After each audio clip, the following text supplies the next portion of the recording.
Well, good evening, everyone. Bonsoir. C'est go. Je veux commencer avec une brève parole ce soir, parce que c'est le jour des francantériens et francantériennes. Alors, c'est seulement à 20... Pour mes années, c'est pas très propre, mais 2010, que le 25 septembre est devenu le jour des francantériens et francantériennes. La loi sur cette journée officielle adoptée à l'unanimité le 26 avril 2010 par l'Assemblée législative proclame le 25 septembre de chaque année comme le jour des francantériens et francantériennes. Tous les ans, ce jour reconnaît la contribution de la communauté francophone de l'Ontario à la ville culturelle, historique, sociale, économique et politique de la province. La proclamation de cette journée est une action concrète de la province pour soutenir la communauté franco-ontarienne.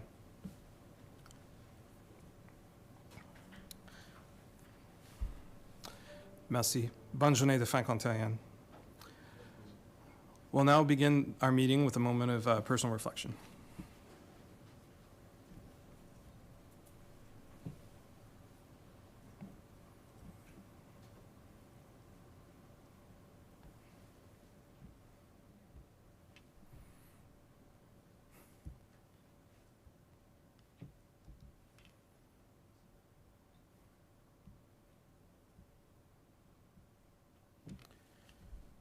Council Gardner, will you please lead us in the singing of the national anthem?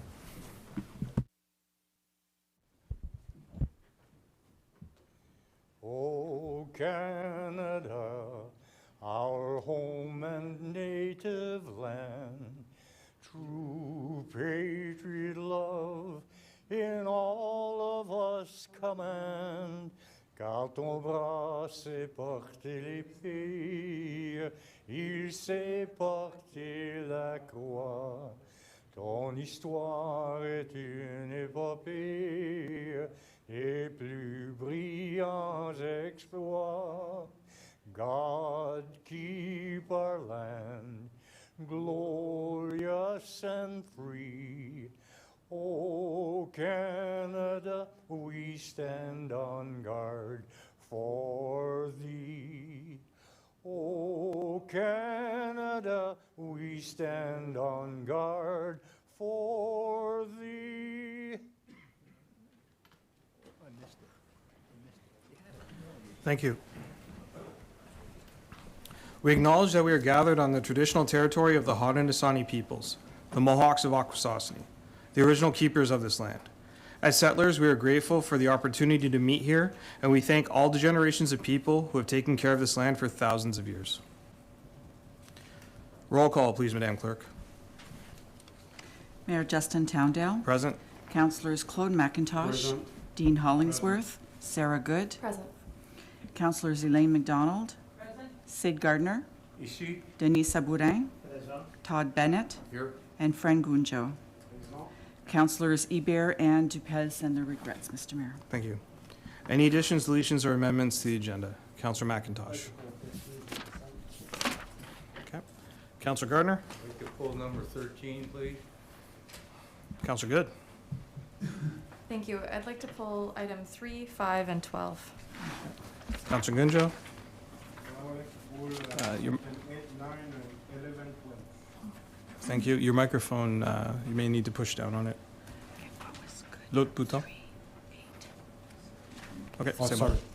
You want me to say it again? Please. Oh, it's okay. Thank you. I would like to pull item 8, 9, 11, and 12. Okay, thank you.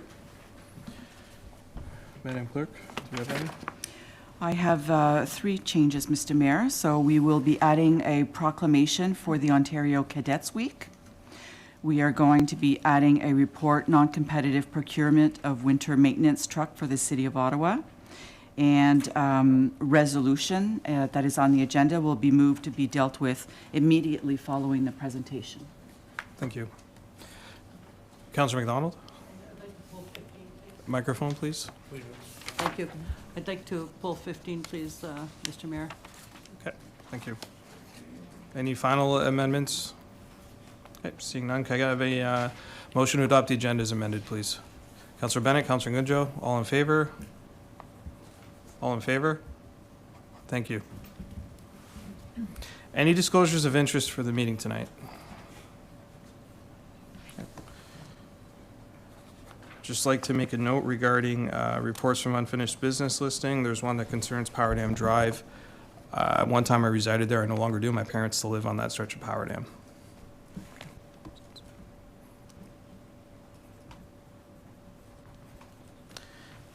Can I have a motion to the committee of the whole, please?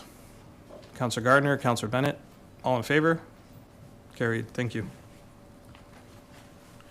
Can I have a motion for the adoption of the minutes for Monday, September 11th? Mover, Councillor Gardner. Seconder, Councillor Good. Any discussion on the minutes?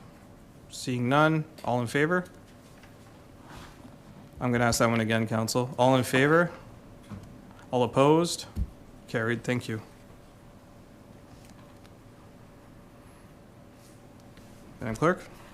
Our first presentation this evening is our resident celebrities, the Ruffo family, that are sitting in the audience this evening, and we're going to be inviting them to sing the book of, to sign the book of recognition. Sorry, it's my French sometimes comes out.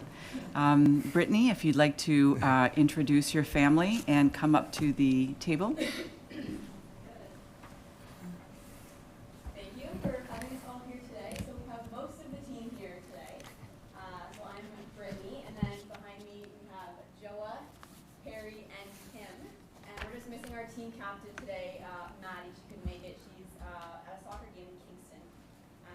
Yeah, we just want to thank all of you for having us here tonight with you all, and sort of thank the city for supporting us through our all of our Facebook postings and whatnot as we journey to Toronto. So thank you guys.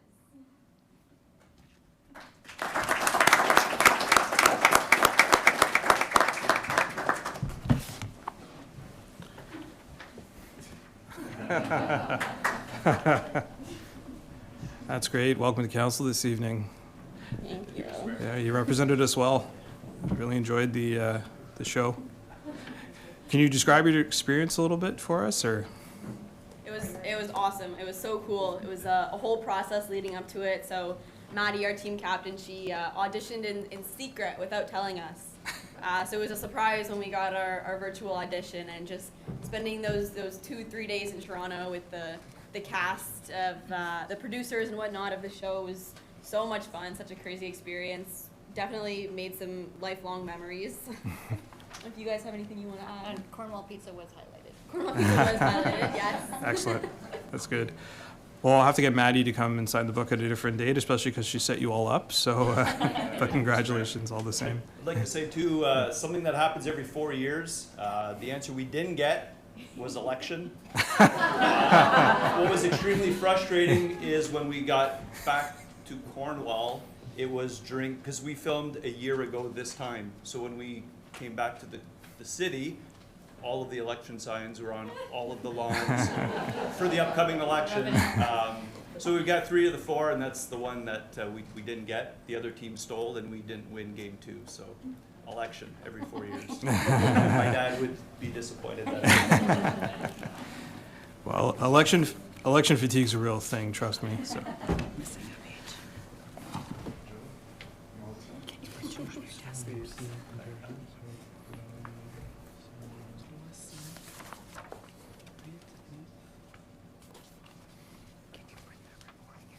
Council, are there any comments from around the table?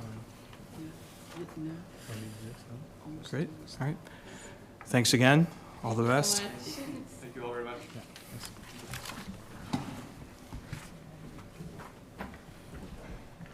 Madam Clerk?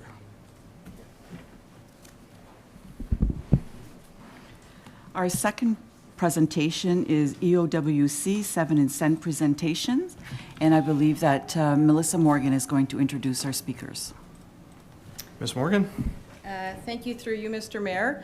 So I would like to introduce this evening 2 gentlemen who are here to present the 7 and 7 presentation. With us we have Peter Eamon, who is the chair of the Eastern Ontario Wardens Caucus and currently the warden of Renfrew County, and Jim Pine, who is the former CEO of Hastings County and in his retirement is continuing on the work with EORN and the Eastern Ontario Wardens Caucus. Gentlemen, welcome to Cornwall. Welcome to council this evening. Thank you, Your Worship, and through you to council and your community. It's a real pleasure to be here this evening.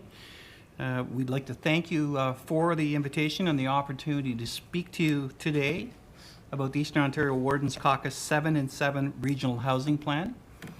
As the 2023 chair of the Wardens Caucus, I'm pleased to be here today, and I'm joined by CAO Jim Pine, who I think you know, and we have some other folks in the audience who Jim will introduce to you. I know our time with you is short, and so we're going to share the podium, so let me get started very quickly. I believe that I can safely assume that housing, and particularly the lack of affordable housing, is one of your council's top concerns. I know it is for our 13 members of the Eastern Ontario Wardens Caucus. And in fact, tackling the housing and the related homelessness issues is our primary priority as a group. There is a chronic and serious supply problem of not only regular housing, but community or social housing across our region. And that is certainly the situation here in Cornwall, I'm sure, but also in my home community of Brantford County. Wait lists for community housing continue to grow. Across Eastern Ontario, we know that there are between 14 and 16,000 households in desperate need of access to community housing that our municipalities operate. People on our community waiting lists, whether it's here or in my home county, are left waiting on average 4.5 years, and in some cases 10 years, to get access to safe, affordable community housing. Each of us in our jurisdiction have been doing our best over the years to try and tackle this supply challenge, and we acknowledge that we have not had benefit of good and sound policy from federal and provincial members or governments over the years.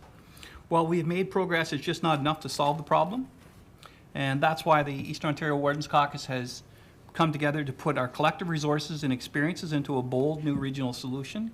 It's big and it is bold. I'm hopeful that, and we are hopeful that your council sees the merit in this approach and will support our efforts to convince the federal and provincial governments to partner with us as well. And so we need both to participate, and I would like to acknowledge that when you look at the screen, it says we're working on behalf of 800,000 residents. In fact, we have the endorsement of the Eastern Ontario Mayor's Caucus, so we're comfortable when we walk into meetings to say we represent about 1.3 million people in Eastern Ontario. And so with that, I'll turn it over to Jim. He's going to speak about our plan. Thank you. Thanks very much, Mr. Chair, Your Worship, members of council. It's great to be back in the room. I've been here a few times on different projects, broadband related generally, and so it's always an honor to be back in these great chambers, and of course to be joined with someone you probably remember and know, with Maureen, who I can tell you has already taken on a huge leadership role in the EOWC as the new CAO of SDNG, and with her CAO colleagues. We're really lucky. Sorry for your bad luck. Glad for the EOWC's good luck, because Maureen is just an amazing person, as you know. So I think if we can skip through, this is a presentation that is really related to some of the work the EOWC has done, but the one we want to focus on today is the regional housing plan, and that came out of a summit that we did last year. Melissa probably will remember it, where we brought together all of the housing providers in the counties and with the cities to talk about what we were going to do next. Just as the chair indicated that we felt that we were all trying to tackle the chronic housing problems for community housing on our own. We were making some progress on our own, but maybe this was an opportunity to come together as a region in Eastern Ontario, as we did in broadband, in a way to see if we can really move the needle forward and try and reduce the supply problem that we have to add new community units along with our plan, which is along with some market rate rental units as well. So we'd like to talk about the regional housing plan, and we hope at the end of the presentation that the resolution before you, that you'll find your way clear to support it. We're really looking just for your support at this stage. Haven't come looking for a check, that's for sure. We just need to move the idea forward, and hopefully you'll be with that. Maybe the next slide. As the chair said, the numbers really tell the story in terms of the need, and we just refreshed the wait list numbers for Eastern Ontario, exclusive of the City of Ottawa, and they're up about 2,000 over last year. So unfortunately, the need continues to grow and grow rather dramatically. Try and find people affordable housing that we can place them in and help them, with their security for housing. So the need continues to grow, and the wait list and the time on wait lists continues to grow as well. So I think we're pretty comfortable in saying that this is a problem that needs to be addressed. It can't be solved in one day or 1 year, but it's going to take a number of years, but we've got to get started at it. And that's really what this plan's all about. Next slide. We want to be part of and be seen to be part of Ontario's drive to build 1.5 million homes. We think that rental is a really important piece of the housing continuum. And rental includes not only community housing rental units, but just rental units for the market as well. We know that as people come to our regions to work or try to find work or to work in the new factories that are and businesses that are being created, they need a place to live, and it's a real challenge. Stats Canada tells us that there's at least 38,000 units required in Eastern Ontario to solve not only the community housing problem, but just to have housing available for people who need rental accommodation, who are trying to find a place to live in and in order to work in our community. So the need is incredible. The Wardens Caucus last year, we got together and said, well, what can we do to try and solve for this problem? Because someone needs to do that. And if not us, then who? As local governments, we're very good at coming together, all of us, to try and solve for problems. And what we came up with is it's a bold idea, as the chair has said, but what we're trying to do is put together a project, a regional project that would see 7,000 community housing rental units constructed. We set a target of 7 years. Hopefully we could do it much quicker. But along with that, we believe that we can work with the private sector together. And we've got some experience in various parts of the region in doing that, where we can also build market rate units together, this PPP kind of approach. So really the number we're looking at is about 28,000 new rental units over the next number of years. It's not all the way to 38,000, but it's a big step forward. And hopefully by the end of the project, we will be able to have done more than what our target is at this stage. But it is a big effort. That's why we think the regional approach to it can work for it. Next slide.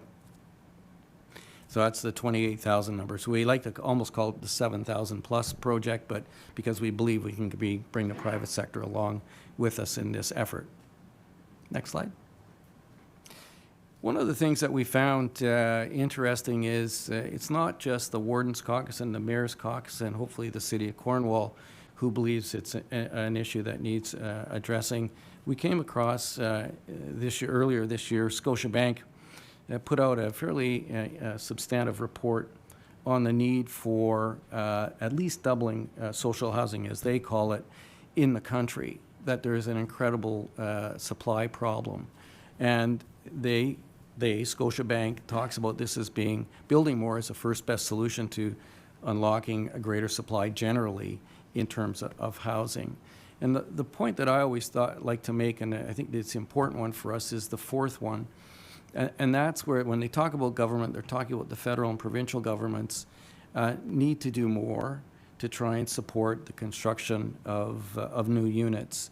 We were really pleased, of course, with the federal government's decision around the GST, HST on rental, and that, I think, is a welcome piece of news, but we know that there's more that needs to be done, and governments are good at getting together to try and solve problems. So, but when Scotiabank and other banks are saying governments need to be involved, i.e. the senior governments, it sort of fits our narrative as well, all three of us coming together. And at the end of the day, it's a great way for government to provide this housing in the long run. Next slide. It is a big and bold proposal. We've costed it out at about $3.1 billion. That's based on a number of about $440,000 a unit. That number is going to change, hopefully come down with the changes to the GST proposal. But it just gives you an idea, order of magnitude. Now, we're not asking for $3.1 billion. We think there are other parties that will come to the table in the private sector, maybe with the federal and provincial governments as well. Our job will be to try and make the municipal contribution, if there is one, as small as possible, obviously. That's the way we do business. But it does mean that we all have to work together, private sector, not-for-profit sector, and governments, if we're going to solve for this problem. Because without that kind of effort, it's unlikely that community housing is going to get built in any substantive numbers, just on our own, in our own everyday work that we do as local governments. So it is big and it's bold, but we've got to, I've just acknowledged that it is a project that is pretty substantive. Next slide.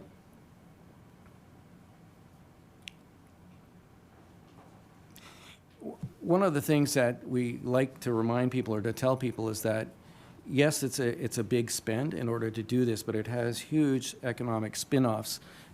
Building residential housing is one of the best economic stimulus in terms of a multiplier. That's what StatCans tells us. But we know that at the low end, for every dollar you spend on residential housing, it generates about another $3 in economic activity. So there's about, just based on the $3 billion in terms of the estimate, we think that there's about a $9 billion stimulus to the regional economy that's possible with a project like this. So it's got all the benefits of providing the social and human health benefits of housing people, but it also has the benefit of stimulating your local economies, because it's local people that work to build residential units or houses in your community. So we think it has a great economic spin-off as well in terms of the project. Next slide.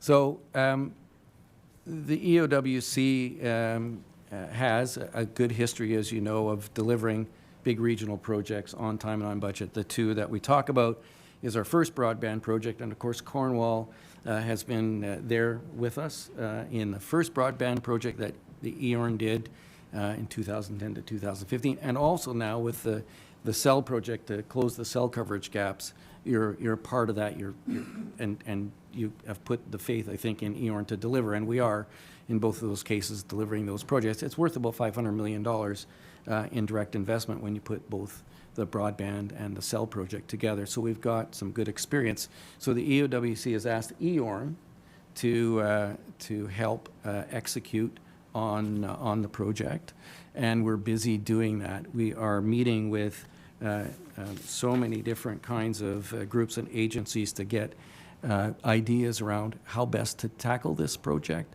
from modular home builders, private sector financiers, procurement specialists. We're really looking to find the sweet spot on how to execute a project like this. So there is no bad idea at this stage. Every idea is a good one for us to look at. But at the end of the day, we think we can put a procurement process together that, and you'll see a couple of slides in a minute, that would deliver on this in a pretty efficient way. We know that we've got to work with all of the municipalities in the region, all 103, because often the permits and the approval processes go through here at Cornwall. Of course, you're single tier, but in the county system where we've got local municipalities. So we're working with all of the municipalities to try and find the right way forward. And we're starting to work with, of course, First Nations communities to make sure that they're well informed of the project. We know that they have substantive needs too for their members, both on reserve and off reserve. So we've started that process as well. I think I've spoken about the procurement model and how we do things through EORN, and we think, again, that it's sets itself up for a project like this to do another kind of approach that we've done in the past. The next slide. Again, that's just a model of how we do it based on market failure. Maybe we'll go to the next slide. So hopefully we'll get to some maps in just a minute. So yeah, so what could the project look like? This is really just a simple notional and graphic representation of what it might look like. And this is a map. We simply divided Eastern Ontario into zones. Sort of we thought the natural zone, and this is always subject to further discussion, but with Cornwall, SDG, and Prescott Russell seemed like a kind of a natural fit. And then you can see the other zones. And we took those 7,000 units that we'd like to build and allocated the units based on your percentage share, the zone's percentage share of the wait list. This was done a year ago. So these numbers will change. But notionally, out of the 7,000 units, just under 700 would come to this zone. So, and then you can see how it's distributed, just to give you an idea. It's just a notional idea, though. The next slide is about how we would allocate. This is the investment side of it. So about 306 million would come this way to the SDG Prescott Russell zone in terms of building out those units, and you can see the distribution across the region. Again, just to give you an idea what this might look like, and we really do frame the money as an investment, because that's really what it is. It's a cost but it's also an investment. So again, just a graphic way or a notional way to say this is how it might look like when we do it. We think doing it by zones is smart, because that allows us to include smaller builders who might want to participate. I don't think we're necessarily looking for a single builder that would build 7,000 units across the region. We think that there's a great opportunity for other builders in each zone to participate in the procurement process. And we think that's a great way to get competition as well. So we've been busy at it since last year, talking to local governments around the region, talking to the industry, talking to people in the financial markets, those sorts of things, all of whom will be critically important when we can come together to execute on the project. And we've got lots more to do. We are doing detailed market soundings now with the industry about how they might participate, what they might need for us, for them to be involved in a project like this, all the way from speedier approvals, perhaps, to land and other things that might incent them to participate, because we really do want the private sector to come to the table to help us with this effort. So lots and lots of work going on. Today is an opportunity for us to give you a bit more detail about what the proposal is, try to answer some questions, but hopefully at the end of it, get your support to at least carry on with the idea and try to move it forward as we head towards Ottawa and Toronto with some more discussions on the project. So I think I'm happy to turn it back over to the chair if you have any comments or take any questions. Sure. Well, thank you very much. And you know, I have to acknowledge the work of all of our municipal staff, and I know they've reached out to your staff for information, and we count on the input of staff because they're the experts. They offer guidance, but also good solid numbers. So thank you for your cooperation and the cooperation of your staff as we've assembled this information, and as we move forward developing our business plan, which we'll show more of probably early in the year. But I just wanted to make sure that we expressed our appreciation to you and to your staff for their expertise. Thank you very much. Thank you. Before I go to questions and comments from council, just get a motion to receive the presentation on table. Councillor Hollingsworth, Councillor McIntosh, Councillor McDonald. Thank you, Mr. Mayor. Through you, I'd like to welcome you back, Mr. Pine, and you too, Warden. I've heard you before, and I have to say that when we started working on housing in a big way by developing the Mayor's Task Force on Housing a couple of years ago, we heard from many other communities and we saw what they were doing, and it helped us greatly because I think we've made some great strides. But having you on board just takes our endeavor to a whole new level, because you have certainly established your credibility with broadband and with cell, and to think that you are involved now in the housing development crisis, it's most encouraging. So thank you for being part of this. Thank you. Happy to be. Thank you. Great. Councillor Gardner. Thank you, Mr. Mayor. Great plan, and it's a needed plan, so I'm glad you're taking the lead on this. However, I have had an issue. I went to AMO not this year, but last year, and took on the Mr. Clark and in the Bear Pit, and asked him about renovictions. And I'm wondering if we as counties, cities, are putting plans together and we build housing that's affordable, and then the renovations, the corporations come in, throw the people in the apartments around, and they're taking up some of the low-cost housing or affordable housing. How do you reconcile that? If I might, Chair, through you, I think it's a valid concern, a valid point. We've had some questions and comments with the minister and ministry staff over the years, and as you know, social housing is about 3% of the total housing stock in Ontario and across Canada. And we've been able to suggest with this model we would control more of the housing market with our 7,000 units. So that would alleviate some of it, but it'd be a small area. As you know, rent control has disappeared a few years back, and there's been some significant changes.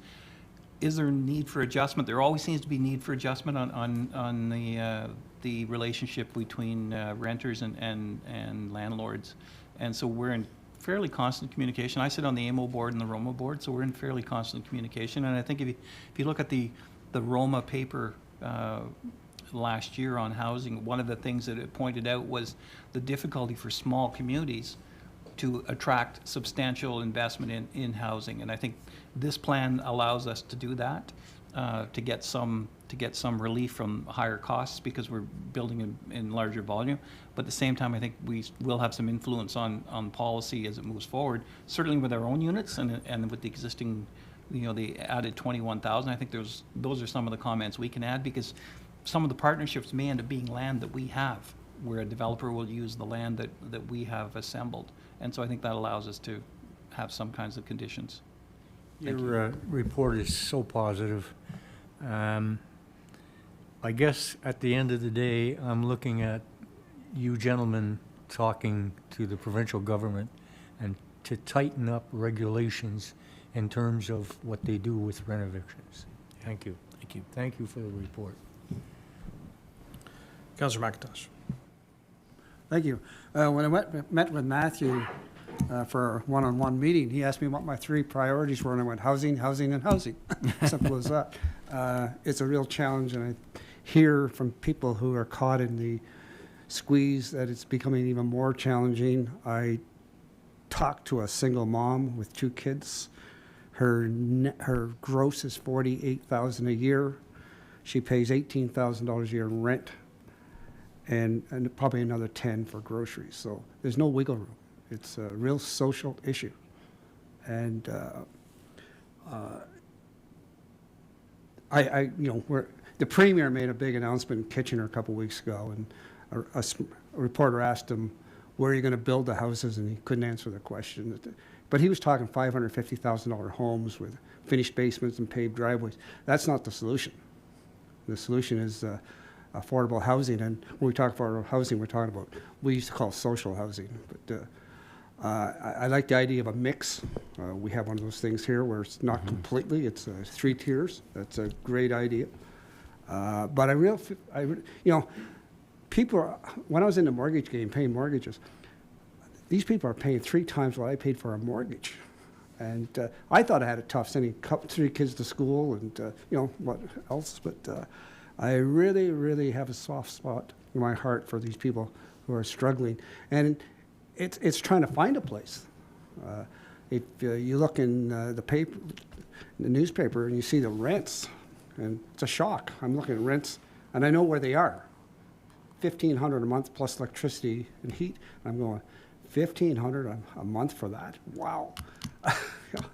So I applaud your effort. People who study these things years ago warned us this was coming. It's like the health issue.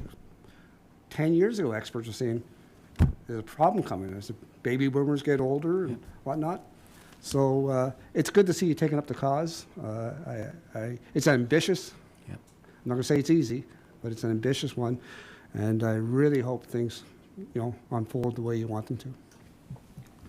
Thank you, if I might, Your Worship.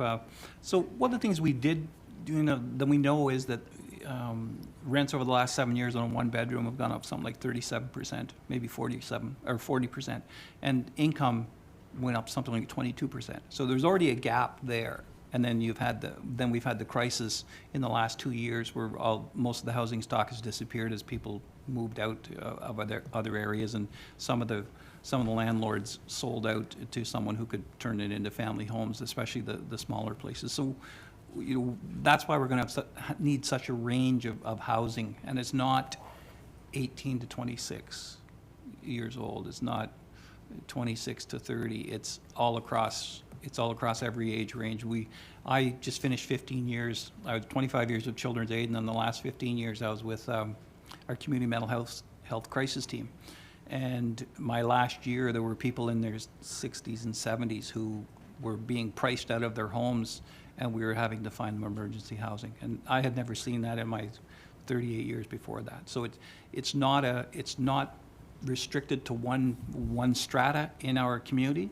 It's all across the community, and I think that's one of the main strengths of our proposal. It's about attainable housing. So what does that mean? It means the right size for the right people, it means the right cost, and it means connected to the community in short. So those are the kinds of things that we're focusing on as we develop, and it's going to be a local flavor. We're going to really have to consult, as Jim has said, with the local community as we build out our plan. So it's every sub-plan, and I hate to say it that way, but every sub-plan for the 6 regions is going to look slightly different because of the need. Rural Ontario, Frontenac County, and areas like that will be on septic and well, as opposed to pipe services in some of our other areas. So it's a pretty exciting time to be involved in something like this, because you get a chance to build and you get a chance to shape. And so we're pretty excited about it, and we'd certainly appreciate, because what we've heard from the 2 levels of government is there is not a specific budget line that we can apply to. So they're going to have to work with us to develop, as we tailor our plan to their budget. So certainly, if you have the opportunity to speak to your MP or MPP on a regular basis, give them a little prod, say, look, this is a big problem, and these guys have a solution, and there's nobody else coming down the pike with a better solution. You better sign on, kids. And so, if you can suggest that to your MPs and your MPPs, we'd certainly appreciate that. And any ministers that wander through here looking for endorsement or a handshake, you can shake their hand and say, what about the Warden's Caucus stuff? So, thank you. And if I may, Your Worship, just 2 assurances. One, as the chair indicated, that we're going to stick with this and push as hard as we can forward. And with your support, that just makes it that much more possible. And the second one is for Melissa and her staff, that when it comes time for implementation, it's the local city and other staff that are going to be involved in how to make it happen. What would it look like here in Cornwall? So there's no, as the chair said, no cookie cutter design. We got to work with Melissa and her staff to make it work for you. And just the last comment for me, we heard the same thing when we talked about we need to do broadband work and cell work. We've got both times we said, well, there's no money for that. And if you keep at it, sometimes you can find it. So we'll keep at this one as well. Thank you. Councillor Hollingsworth. Thank you, Your Worship. Just 2 questions. In the report, how many houses or units, depending on what term you want to use, how many of them do you see being located in the city of Cornwall proper? I know there was, 7,000 units in 7 years or something to that effect, but we're Cornwall councillors, so we think about Sure. Cornwall first. No, at least I do. it's a very valid question, and one that everybody should ask, actually. Well, I don't have a specific number for you. Approximate? Well, I think I might answer it this way, is that we know that when you're building 688 units, let's say, for the region, water and sewer are going to be critical, land is going to be critical, and where the people are is going to be critical as well. All those factors will enter into final decisions. I think one of the things that from the Warden's Caucus point of view is that we know that some housing needs to be built in some of the rural communities as well. people need to be able to stay there. But like all social services, it's often where the demand is that we end up supplying the service. So I think Cornwall would expect to see a significant share of that number. They're going to work with their colleagues in SD&G to make sure that there's a reasonable distribution as well, if I can put it that way. Is that political enough? Very political. Thank you. Nice work. I think, Second thing, you should Councillor run for- Hollingsworth, I think Ms. Morgan wanted to answer that question. Sure. Or attempt to answer So it. if I may, through you, Mr. Mayor, so we completed a housing revitalization plan, and that plan indicated that of the 741 units we would need, 40% needed to be in the city, and 60% needed to be in the counties. Further to the presentation, we too are doing a long-term development plan, and so our long-term development plan is going to run parallel to the Eastern Ontario Wardens Caucus 7 and 7. And so certainly if, once they get their money and they can give some of that money to us, that we will just proceed with whatever we have developed at the time. And much to the conversation, some of the struggle right now is the infrastructure, the lateral infrastructure to support new housing. So although 60% or 40% may be in wherever area, there also needs to be the infrastructure to support it. So some of our housing plans, unfortunately, are on the outset of 10 years because it'll take that long for the local municipality to get the funding to get their infrastructure in place for us to just add more units onto that grid, as an example. And if I might add, in some instances, it's being driven by the demographics. Some of our counties and communities have a slightly higher. My county has 30% of our population is senior, so we're being driven by our seniors waiting list and how close do we locate them to long-term care. So it's an interim place of 5 or 10 years, maybe until they move over to the long-term care side. So it's going to be it's an interesting mix, and that means a ribbon along Highway 17 corridor, which is along the Ottawa River, where most of our long-term care homes are. So, we're going to have some intense conversations about making sure some of the outer regions to the west, which are smaller pockets, have some units as well, just to keep people in their homes longer. So it's, as I said, each community is going to be quite different, and there's no real recipe to bake that one cake. The second question, Your Worship, you made reference to support. We'd like your support. What exactly does that, what does that look like to you? Because to me, when I hear support, I hear money. That's support. Everything else is nice, very thank you, but what's the bottom line is the question I guess I'm asking, because when people talk support to me, it means how much money do I have to give you? Two-step process. Okay. I think. We need to make sure that there's the political and community support to do the projects. We've got to be able to convince our partners that it's a doable project. We won't know what the money number is until we get further into it. But if I can, the analogy of our work with broadband and cell, we were able to bring the federal, provincial, and the private sector in both those projects so that the municipal share ended up being about 6 cents on the dollar across the project, which is pretty amazing when it comes to infrastructure, if we call those infrastructure projects. So, my objective, and I think the Chair's objective, is to make sure that our share at the local level, that contribution might be land, for instance, and there's a value to that. So there's a whole bunch of things that will enter into the equation, but you'll get a chance, obviously, when we get those numbers, to make another decision, whether a yay or a nay, I guess, would be the easiest way to say it. That's the way we work. We're not asking for a blank check, although if you had $3.1 billion, then that would be fine. Maybe just for the record, Your Worship, I don't think you'll see a politician in Canada that's going to stand and say they don't support some kind of housing initiative, regardless of how you frame it. It always really comes down to how do we financially make it work. But yeah, as far as support, I think I can speak for one member, but I'm sure the majority of council would say, sounds great, go to it. But thank you for your time, gentlemen. Thank you, Your Worship. That's great. Councillor Good. Thank you, through you, Mr. Mayor. Thank you for this presentation. I think we all recognize the importance of housing and the lack thereof in our community and more broadly in our country and really everywhere, it feels like. I have a few questions. Some of them are for yourselves and some of them are for Ms. Morgan. I'm curious to know, as far as this plan, how it's going to play out, what we just constructed in terms of social housing, what counts towards these numbers? Like, when does this 7,000 units begin? Has it already begun? It's begun in terms as a target, but it's not, we haven't started building yet, obviously, or allocating those out in terms of actual construction.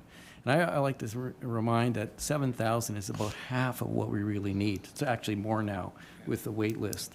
So there's lots of room to do more than just this project, but it's still, there's, as I say, lots of room for everybody to continue to participate. But we haven't made, this is, I would say, if you were talking about how do you allocate the actual numbers in terms of, let's take the 688, you'd look at the wait list and say, what's Cornwall's percentage share? And we have those numbers, I just don't have them in my head at this point. Say that seems like a reasonable way to allocate, but maybe there's a better formula that we can come up with, you know, with staff and back.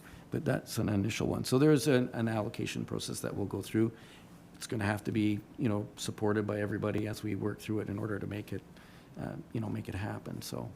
Absolutely. I like targets. I like having something that we are working towards. Yeah. I think that's very valuable. I know we just finished the completion of our housing unit on 9th and McConnell. Thank you. And that we are having one plan. How many units do we have planned for Pitt Street and for Morrisburg? I want to start chipping away at this number in my own brain.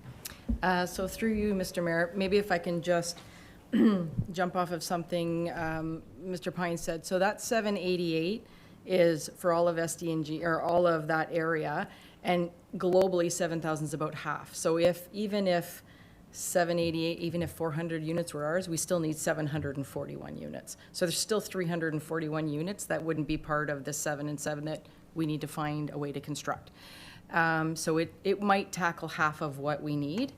In terms of so we did the 77 units at 9th Street. We have 17 units going in Morrisburg in phase 1. We haven't developed phase 2 yet.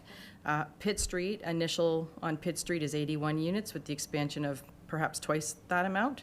And Vincent Massey will be 9 supportive and transitional units with the possibility to build to the north later on. Wonderful. And I'm curious to know as well, because I know that we've approved some development recently. I believe Prime Square downtown got a subsidy through our through their property taxes in order to build a certain number of quote affordable units. Do those units that are constructed by private developers count towards this target? Through you, Mr. Mayor, no, because those units are what we would consider high end of market. So our high end of market is their low end of market, so it bridges a minor gap between affordability, but the deeply affordable, truly that rests on the municipality right now to construct. There has been no developer come forward that wants to construct truly deeply affordable housing. Perfect. Thank you for that clarification. I appreciate that. I noticed as well that there was Indigenous consultation that was included in that. I'm just curious as to what is involved in that process, especially in light of the fact that we are coming up to National Truth and Reconciliation Day. Yeah, we're really at the early stages now of speaking. This week I'll be in Tyendinaga, Mohawks Bay of Quinte, meeting with Chief R. Don Miracle to talk about the project. We are working through our cell project and with our broadband projects with the other communities across the region, including the folks here. It's gonna roll out. We know that it's important to make sure that we talk with the Indigenous communities and First Nations. So we're just getting started on that piece yet. It's like as we go through the municipal consultations, we're working with the First Nations communities as well, but we're just getting started. We want to start as early as we can to meet with them and see whether it's Mohawk of Akwesasne or, you know, in my area or in Pikwakanagan. They have housing as a critical importance to them as well, of course. Absolutely. Well, I'm pleased by this plan. I believe that these are targets that we can hit and that we need to surpass. I think we're going to need to find very creative ways in order to accomplish some of these targets. And I will just say that I ran into our MPP this weekend at Culture Fest and made a little pitch that, you know, now that the Greenbelt's off the off the table, we'll focus on Eastern Ontario because we're ripe for development. If I may, that's really interesting because there are no housing targets for, you know, as part of the provincial plan at this stage for rural communities. If you're 50,000 and over, you got targets. So maybe that's something that the MPP could take back and say, should think about whether it's in southwestern Ontario or here in Eastern Ontario or northern Ontario. Don't forget about the rural communities. No and that's kidding. part of the messaging that we're trying to get out. No kidding, and I'm glad you're making that messaging. Thank you. If I can make one last little pitch, and I mentioned this to Miss Morgan, was that in terms of keeping especially seniors in their homes for longer, something that I've heard about is partnerships with universities where students are renting rooms and they're assisting some of these older adults in staying in their homes for longer periods of time. I think that's a really interesting, creative, innovative solution that can help us free up some units that we have. And so I would love for us to engage in some of these, you know, beyond just the construction and development, that we can find creative ways to make sure that people aren't in homes with empty rooms, that they're being rented out, and that we don't have people who are unhoused. So thank you.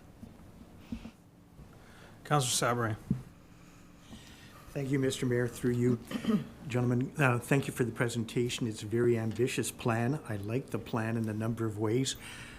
And you stole my thunder on one comment with regards to rural communities, because I used to live in a rural community for a number of years, and we were always forgotten when it came into this, you know, this scenario. You want to try to keep rural communities alive. They play an important part to the growth of cities, and they bring commerce into the cities, and yet they're dying, and they're dying because there's no accommodations for many of these people, and that. A couple of factors that I think, you know, strengthen the presentation with regards to you're doing a great lobby effort all the way around with the municipalities. When you're going to government for money and that, the big question always becomes of the level of support. And as much as I see in the presentation all the plan and I see the municipal support, I keep asking myself about banks, builders, and labor, and that I don't really see it fully as part of, you know, the presentation. You have a recommendation from Scotiabank, which is basically this, you know, this is what we want the government to do, buy into it, it would be great. I think it could be strengthened. It's just a thought on my part. And that the other point that I was going to raise, or question I was going to ask, for all of the scenario that you're looking at, is there a role for co-op housing in any of this?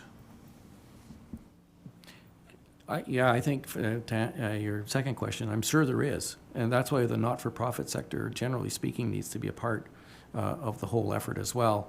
There's a lot of value in the not-for-profit sector that is potentially ready for investment too, right? So there's some interesting things going on in other provinces that we're looking at where the not-for-profit sector is coming together as units. And they've got some investment capacity themselves. Maybe that's another opportunity as well. So we're, as I said at the start, there isn't a bad idea that out there, because we need to look at it all with a project of this scale. So definitely co-op housing, I think, is going to be an opportunity. And as the chair said, the design at the end of the day, the implementation is going to be something that the community is going to be involved in, the city council is going to be involved in with the staff to see how you make it work here. So it's not, as I say, there's no specific cookie cutter design yet, because there are so many different ways to solve for the problem that we need to be open to them. And if I might, we have and will continue to address the issues. We think there's a few things, like there's a lack of coordination between the 3 or 4 levels of government. And so we're pushing that there has to be a more concerted effort with policy. And then the lack of inputs, whether it's material or labor, and low productivity. So that's why we're taking a long, hard look at modular home construction to take care of some of the labor shortages. And we're also suggesting CMHC needs to be involved and change some of their policies and then also some investment from them. So we have about 8 points of policy that we weave into our discussions because we think that's it's kind of above our pay grade, but we're used to being above our pay grade. And so we're going to suggest them, you have to make some changes. So, you know, we think government's looking for a solution, and as you know, sometimes the federal and provincial government have a plan. They're not sure what the plan is, so our job is to shape the plan. And that's what we're trying to do by interjecting about the productivity, labor problems, policy issues, and so we'll keep doing that as well. So it's not always about money and we're the best. It's about money and here's how you can make it better. Is in short. So thank you for bringing that up. Any further questions or comments, Councillor Gunjo? Thank you, Mr. Mayor. Thank you very much for your presentation. And thank you very much speaking about this problem. That is a very important problem, as you hear about around the table. Housing is a major problem that we're facing in all the communities that you went through. So thank you very much. But I still have a few questions that I would like to discuss with you. The first one is, in fact, I had 3 questions, but Councillor Dean took one of them, so it's okay.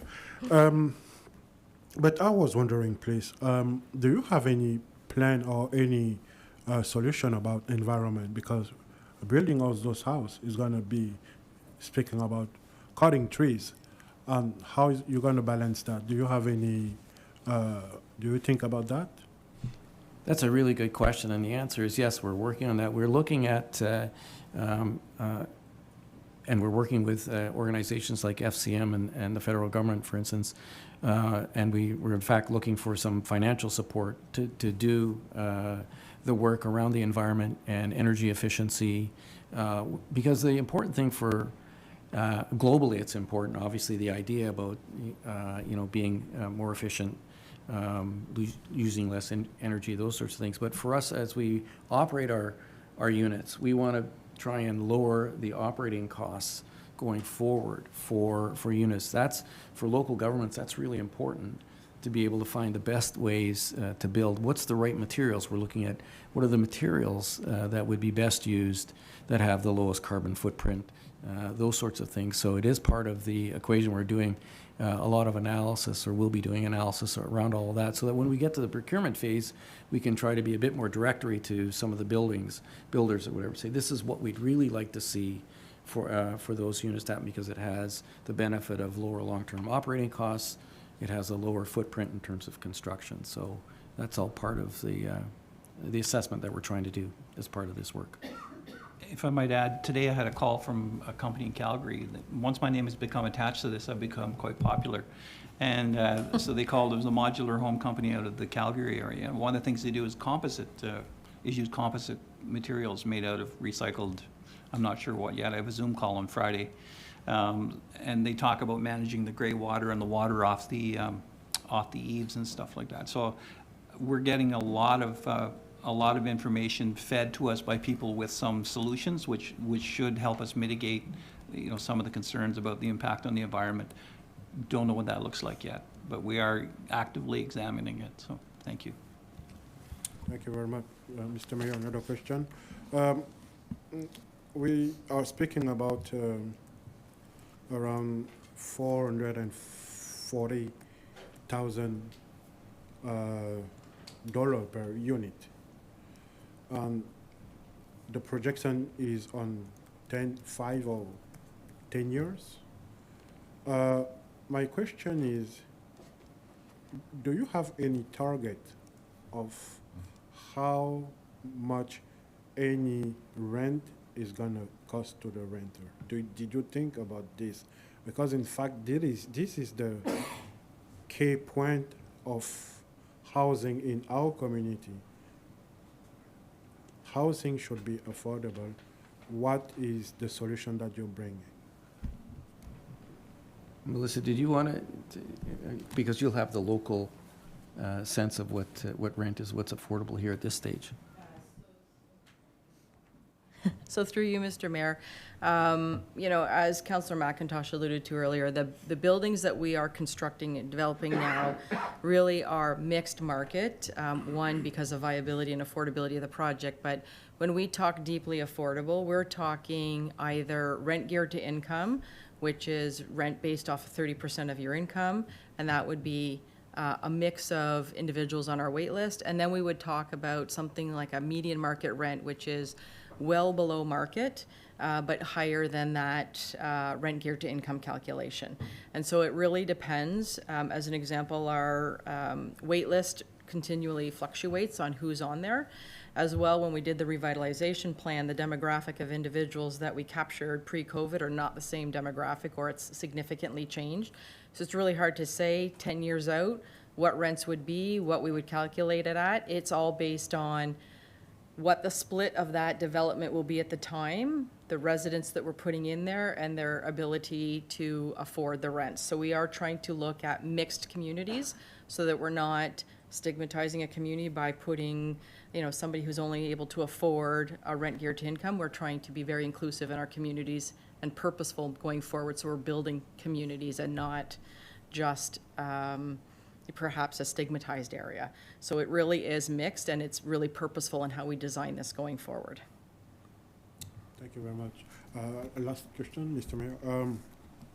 Since you have a lot of project around the province, I was wondering how you're going to schedule your construction project. Where are you going to start? I'm very interested that you tell me that you're going to start in Cornwall, in fact, but that's why I'm expecting you to answer.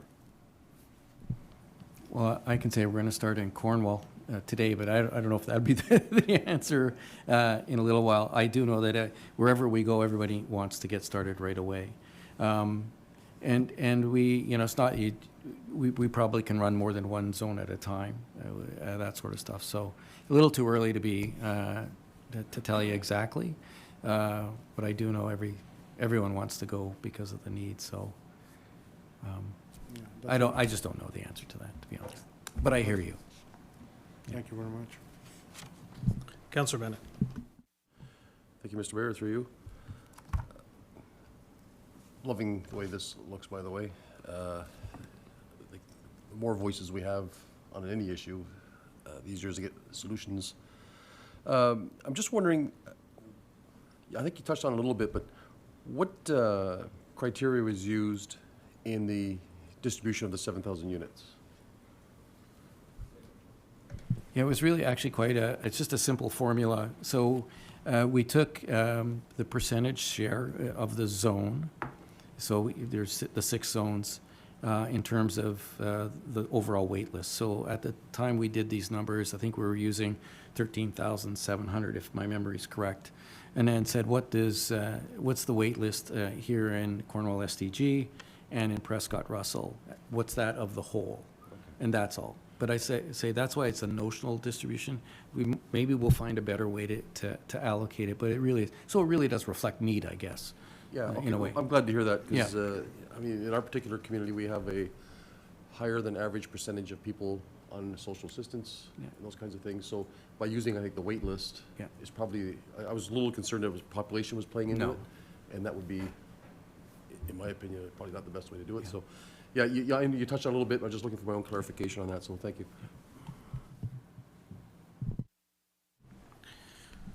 Okay.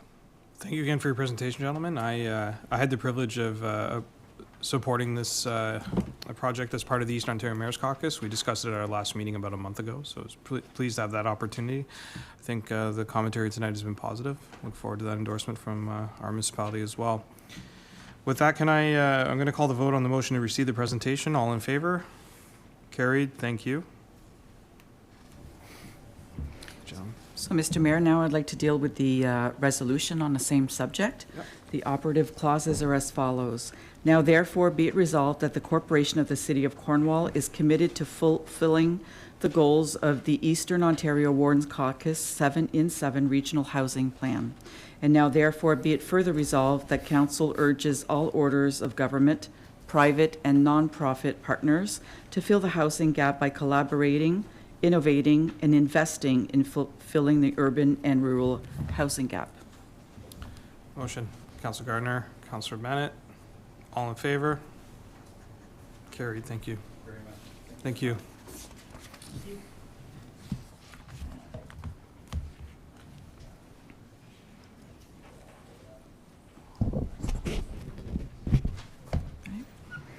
Consent reports. A few proclamations. Recommending that Council proclaim October 1st, 2023 to September 30th, 2024 as the year of the 75th anniversary of the Cornwall Optimist Club. Recommendation that Council proclaim the month of October 2023 as National Disability Employment Awareness Month in the City of Cornwall. Recommendation that Council proclaim the week of October 8th to 14th as Fire Prevention Week in the City of Cornwall. Recommendation that Council proclaim Saturday, October 7th, 2023 as International Trigeminal Neuralgia Awareness Day in the City of Cornwall. Recommendation that Council proclaim October 9th, 2023 as Pans Pandas Awareness Day in the City of Cornwall. Tender 23 T45 Snow Clearing and Ice Control, with a recommendation that this tender be awarded to C&D Excavating Limited from St. Andrews West at the total bid price of $9,322.50 per occurrence. And number 14, hiring of winter maintenance equipment plow spread units for one winter, with a recommendation that Council award a one-year contract to Cornwall Gravel Company Limited at the total price of $726,504.12. Motion, Councilor McDonald, Councilor Gardner. All in favor? Carried, thank you.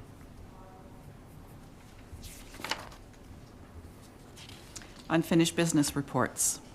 Our first report is Power Dam Traffic Study, with the following recommendations. The Council receive this report, that administration extend the 50 km/h speed limit section of Power Dam Drive to just north of the new Riverdale Avenue and Power Dam Drive intersection.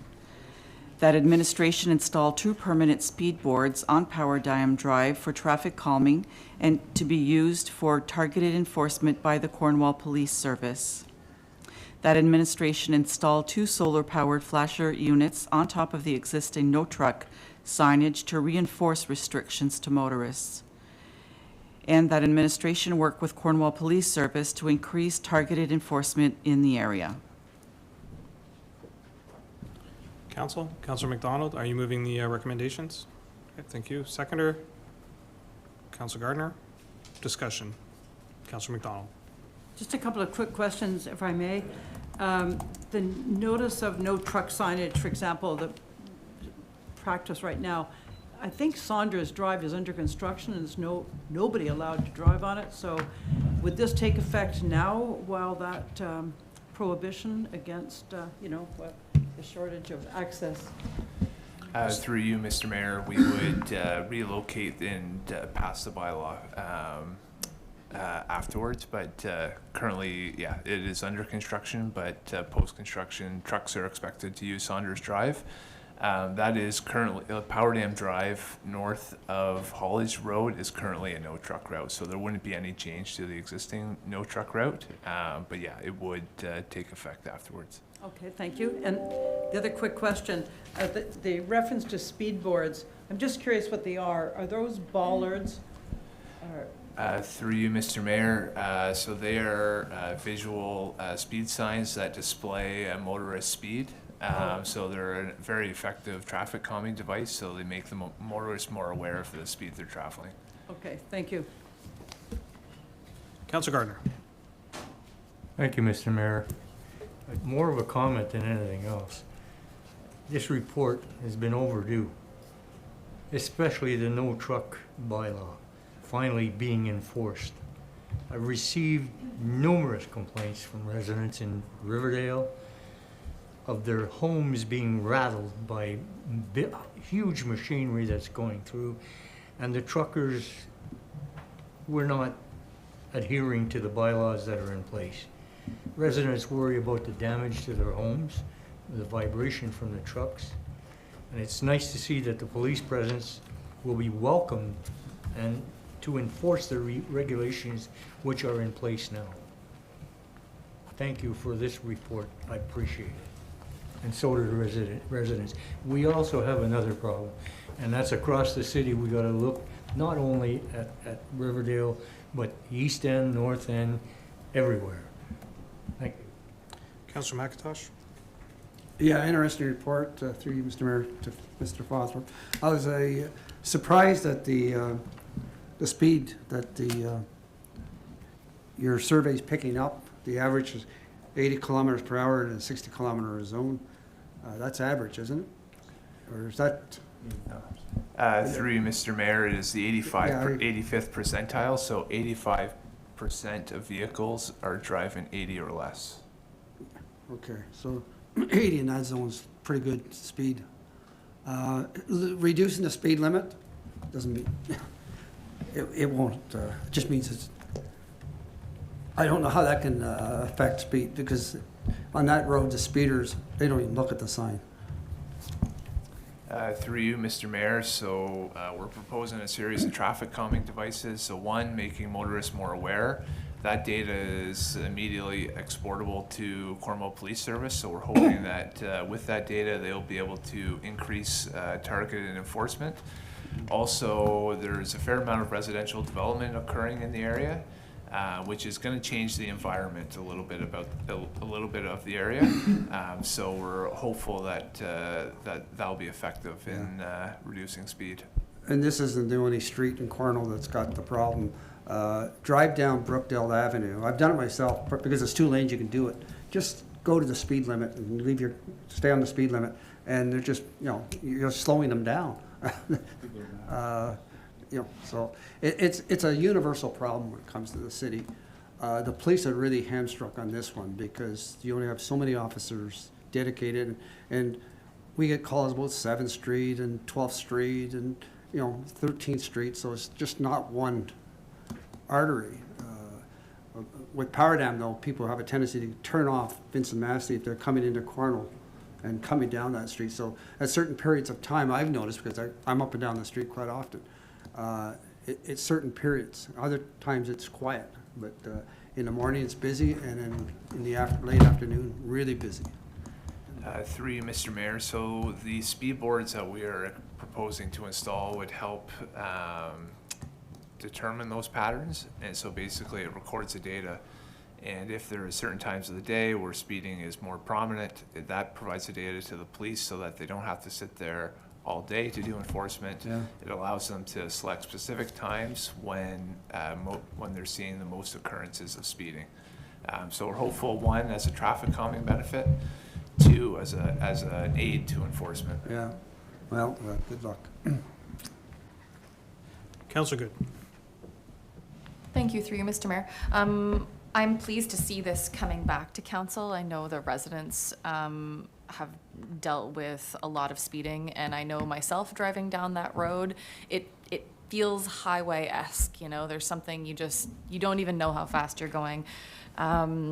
I'll also say those speed boards I find very, very effective. I don't know if anyone else, as they're driving by and they go, ooh, slowing down and watching the numbers kind of tick down. So, Mr. Fothrop, can you just clarify, so the speed boards that you're intending to put up, are they going to be right where the 50-kilometer mark starts? Is that the intention? Through you, Mr. Mayor, yes, we'll definitely have one at that location. Perfect. And I think that makes sense, especially coming down from Vincent Massey. It gives that visual cue that just tells people, slow down, and we see how fast you're going, and you also get a reminder yourself.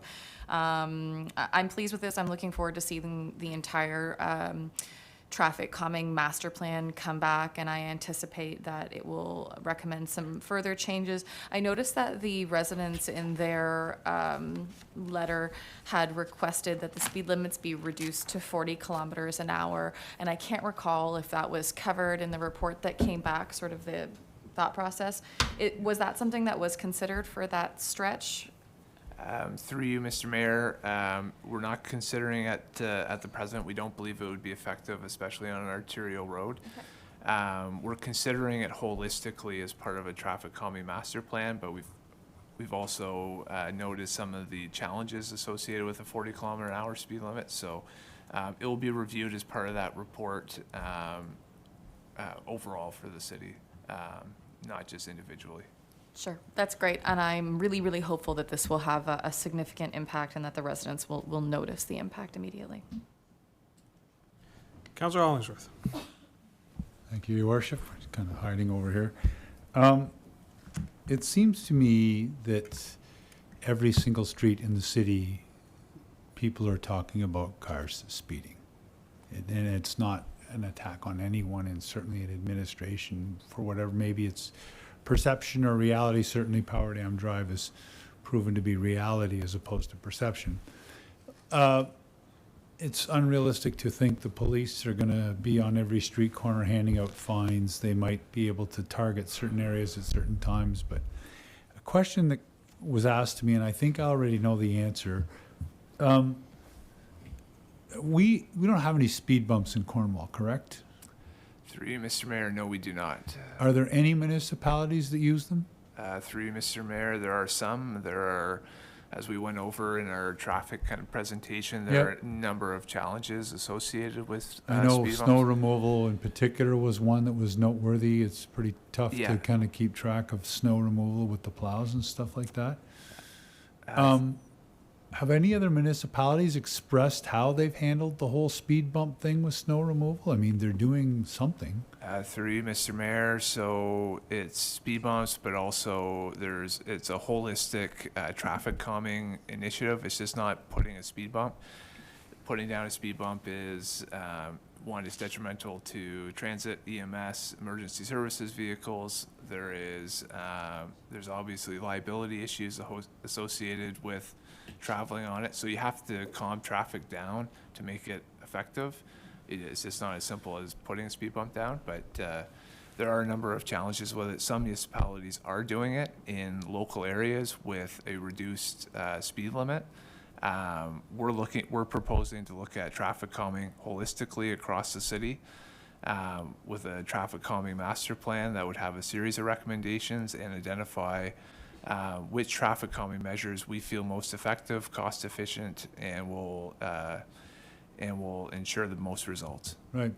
That being said, I get the master plan, and I'm certainly not opposed to trying to come up together with some plan of attack. But how have other municipalities coped? And I realize speed bumps are not the only fix here. Please don't for a second think that I'm all about it. I guess I'm just curious because people ask me questions.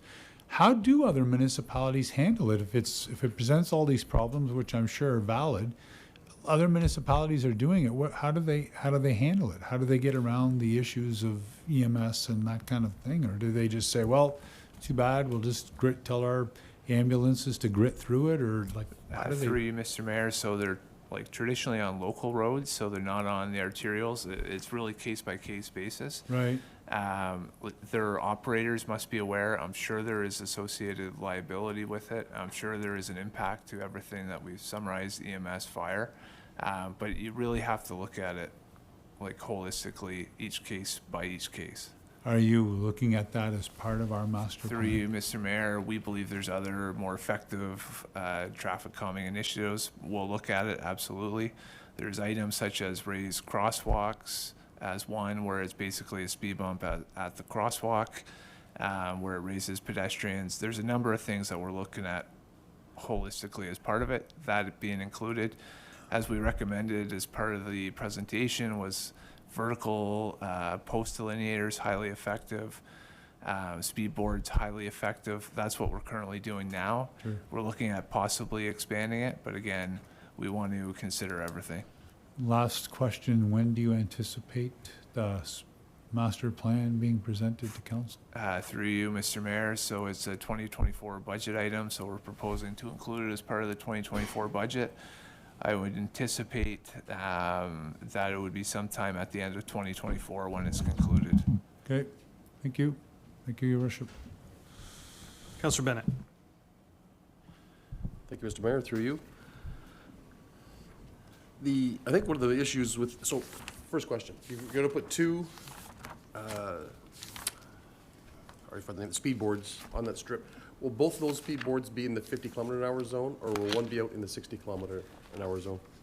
Through you, Mr. Mayor, so one would be on the north side of the, where it transitions from 60 to 50, and then the same thing on the other side. I'm just wondering how effective it might be if we were to move one of those closer to the number 2, and my reason is that the three ways in to that street, one way is 70, the other 2 are 80, and so a lot of people are just going around that corner, and velocitization is happening, and it's, you know, you just feel like you've got to be going a certain speed because you've just been doing that speed for who knows how long. So I'm wondering if it wouldn't help slow people down before they got to the 50 if we had one of those speed boards, say 100 or 200 yards from the corner of the number 2. Through you, Mr. Mayor, it possibly could. We're more focused on this area where there is more residential in the area. Oh, I get it. As you're aware, Riverdale Avenue is connecting out just right near the bike path. There's future subdivisions south of, or sorry, west of Power Dam Drive as well as on east of Power Dam Drive. We're more focused on slowing traffic down in that area. That's why we've identified these 2 areas. The area to the north is more, Power Dam is still an arterial road. It's more of a rural environment. The speeding is a more concern adjacent to the residential. So that's why we're focusing there. I guess I understand that. My thought process was that if they came around that corner and it's 60, then it's a little easier to get them to slow down from 60 to 50 than it is from 80 to 50. That's just kind of my thought process. Yeah, through you, Mr. Mayor, we'll post the vertical board a little bit ahead of the speed transition, so that hopefully it makes people aware of what they're driving before they exactly hit it. But you want to be able to see the speed transition as well, so it will still be pretty close. But the intent of where we're placing it is that so you see your speed before you enter the zone and have a chance to decelerate. Okay. Yeah, no, I agree with that. I agree with my colleague, Councillor Good. When you see those speed boards, you tend to jump off the gas a little bit. I just did a huge long road trip over the last 7 days, and every time you're going through a rural community and it says some of them are 40, and you see that sign flashing at you, holy smokes, man, you're jumping on your brake pedal pretty quick. So I'm sure this will be effective. I just was very curious about the placement. Thanks. Further questions or comments? Councillor Goodjoe. Mr. Mayor, thank you. I would like to ask you, please, is it a good idea to add a signal saying that we have some animals in the street sometimes? Because I drove there sometimes and I find that there are some goats, some bears, couple of tortoises, a lot of, so we need to protect them. And is it a good idea? And I would like to hear your point of view. Through you, Mr. Mayor, we do have some signage in the area. We can take a look at it to make sure it's sufficient. I believe we do have a couple animal crossing signs in the area, but we can take a look at it again to make sure it's sufficient. Okay, thank you very much, Mr. Mayor. Further questions, comments? Okay, I'll just add a couple myself. Thank you for this report. As someone who used to live at Power Dam in Second for a long time, certainly familiar with a lot of the issues in this area regarding speeding and the trucks, which I think are the worst part of it. I always thought if you set up a camera there, you'd make up the money for the camera within a year, considering how many transports actually ignore our truck routes and just head straight down to Power Dam to Second. With that, is there a motion on the table, Madam Clerk? There is. Okay, all in favor? Carried, thank you. 12th Street East Traffic Study with a recommendation that council receive this report. Motion, Councillor McDonald, seconder. Councillor Bennett, any discussion? Councillor McDonald. I have a question. Well, first of all, I commend administration for showing us the chart of the gradual reduction in speed limits of people, you know, the 85th percentile. It's very encouraging to see. And secondly, is this complicated by the development of the Public Works yard, or is any way that affects 12th Street finished? Through you, Mr. Mayor, what we've indicated to staff is no longer to use 12th Street unless otherwise absolutely necessary. LeMay Street, once connected out to McConnell Avenue, will provide the primary ingress and egress from the site. Also, historically, Ontario Street has been the other access to the municipal works yard.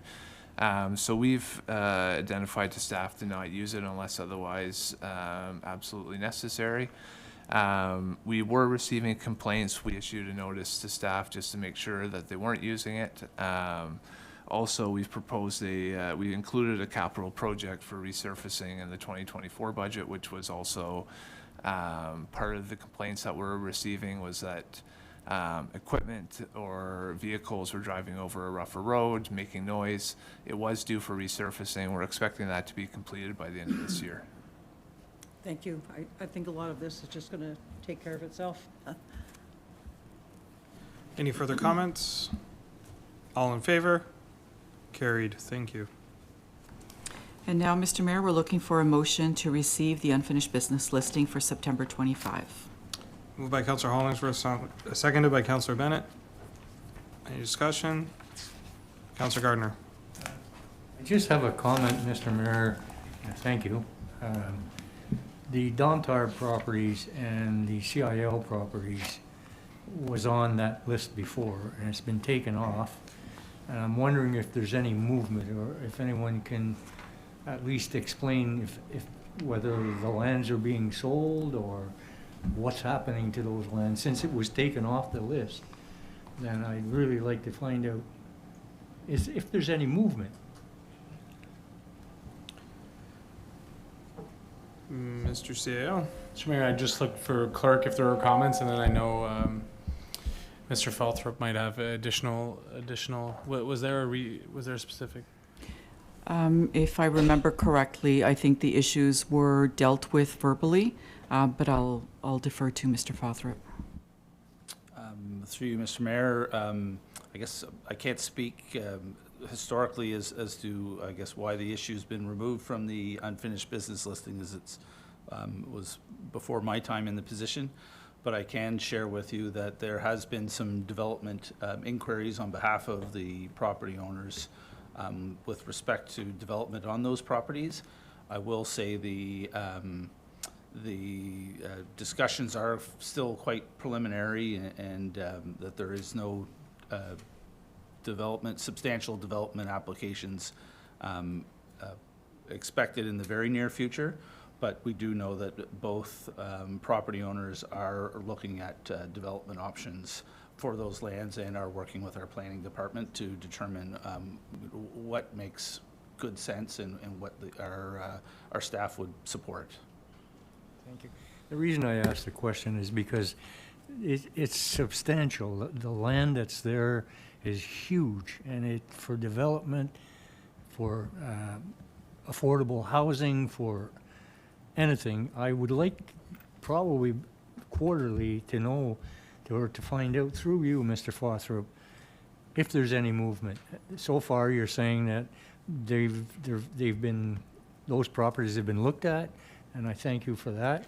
But I'd like a quarterly report as to whether or not there's more movement on those properties.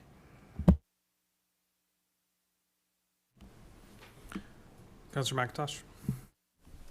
Yeah, with regards to the South Glengarry water and wastewater support request, this is about the third time it's been put off. Is that because of a possibility, not the possibility, but South Glengarry still hasn't got a CAO in place? That we're waiting for. Mr. Falthrop.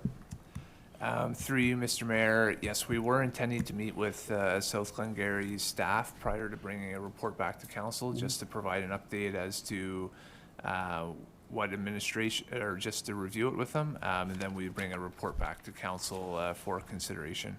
But that was our intent, was to meet with South Glengarry staff before bringing a report back to council. We've reached out recently, and hoping to meet soon with their administration. Yeah, they requested a delay? Through you, Mr. Mayor, not to my knowledge. Okay. Yeah. Okay. Right. Further questions, comments? Seeing none, all in favor? Carried, thank you. Communication reports. Glenstoredon Lodge Service Delivery Review, with a recommendation that council receive this report, that council approve the recommendations in this report, and that council direct administration to budget accordingly in the 2024 budget year as well as subsequent years to meet the mandated ministry requirements. Council? Councilor McDonald, you moving the recommendations? Okay, thank you. Seconder? Councilor Sabri? Discussion. Councilor Gardner? Being on the board and being at the last meeting, when we were talking about companies coming in because we don't have the workers that we need to make sure that our residents are safe. Talking about the budget for that place,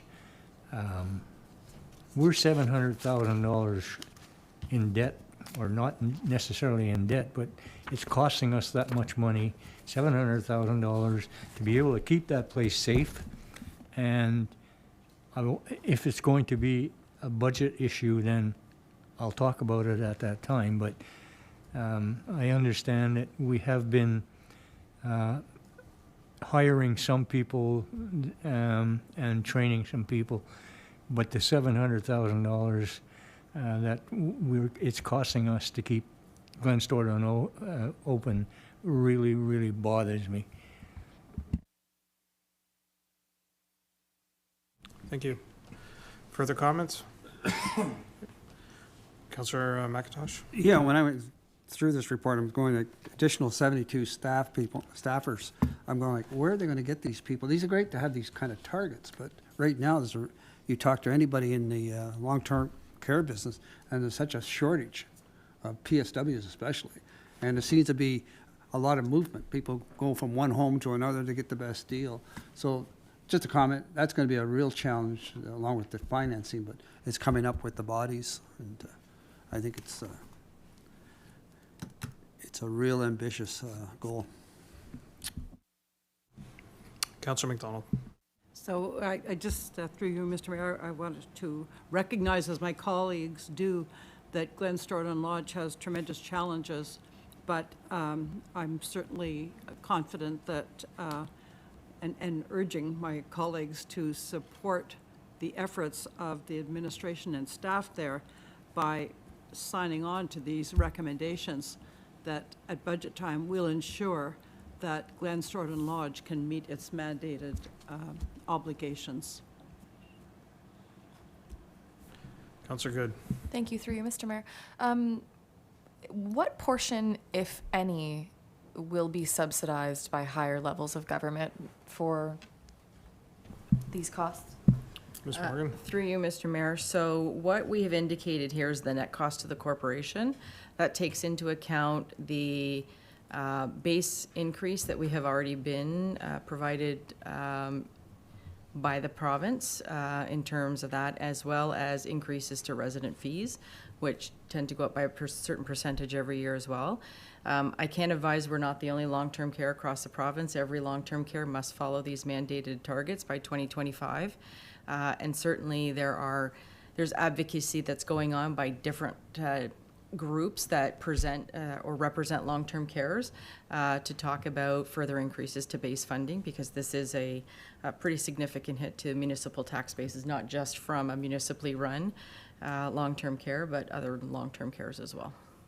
Absolutely. And while I support the fact that we need to comply with the ministry requirements, I'm curious to know, Ms. Bailey, that $7 million and change, what does that represent in terms of a percentage tax increase? I believe our last, we're around $220 million for our last budget. Through you, Mr. Mayor. So the city's portion at 1.5 million net to the budget is about 2%. Thank you. Further questions or comments? Councillor Goodjoe? Mr. Mayor, I just want to share with you that I'm going to support this. I'm supporting the administration requirement because I think we have a lot of seniors in our community, and they deserve this, so it's a good thing for them. Thank you. Further comments? Okay, all in favor? Opposed? Carried. Thank you. Now, going back to our consent items, Mr. Mayor, that were moved for discussion. Our first one is a proclamation for Circular Economy Month, with a recommendation that Council proclaim the month of October 2023 as Circular Economy Month in the City of Cornwall. Councillor Good. Seconder, 1 second. Councillor Hollingsworth. Councillor Good.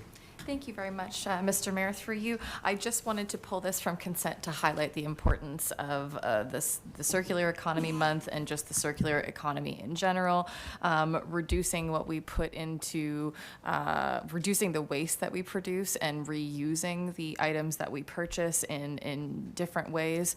I'm very fortunate. I've got a great group of friends, and we get together and do a clothing swap about twice a year. So that's one way that I like to reduce my own carbon footprint. I just wanted to highlight some of the things that were written in that report, including the biosolids, organics and septage master plan that we're anticipating, and then the organics collection that will be implemented by 2025. Give a shirt.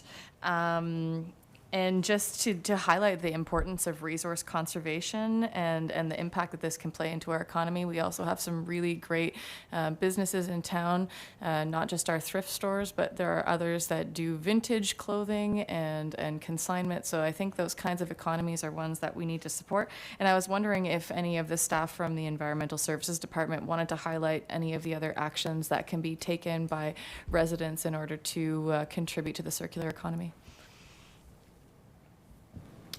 Through you, Mr. Mayor. Thank you, Councillor Good. Yes, we have a lot of exciting initiatives and a big couple years ahead of us.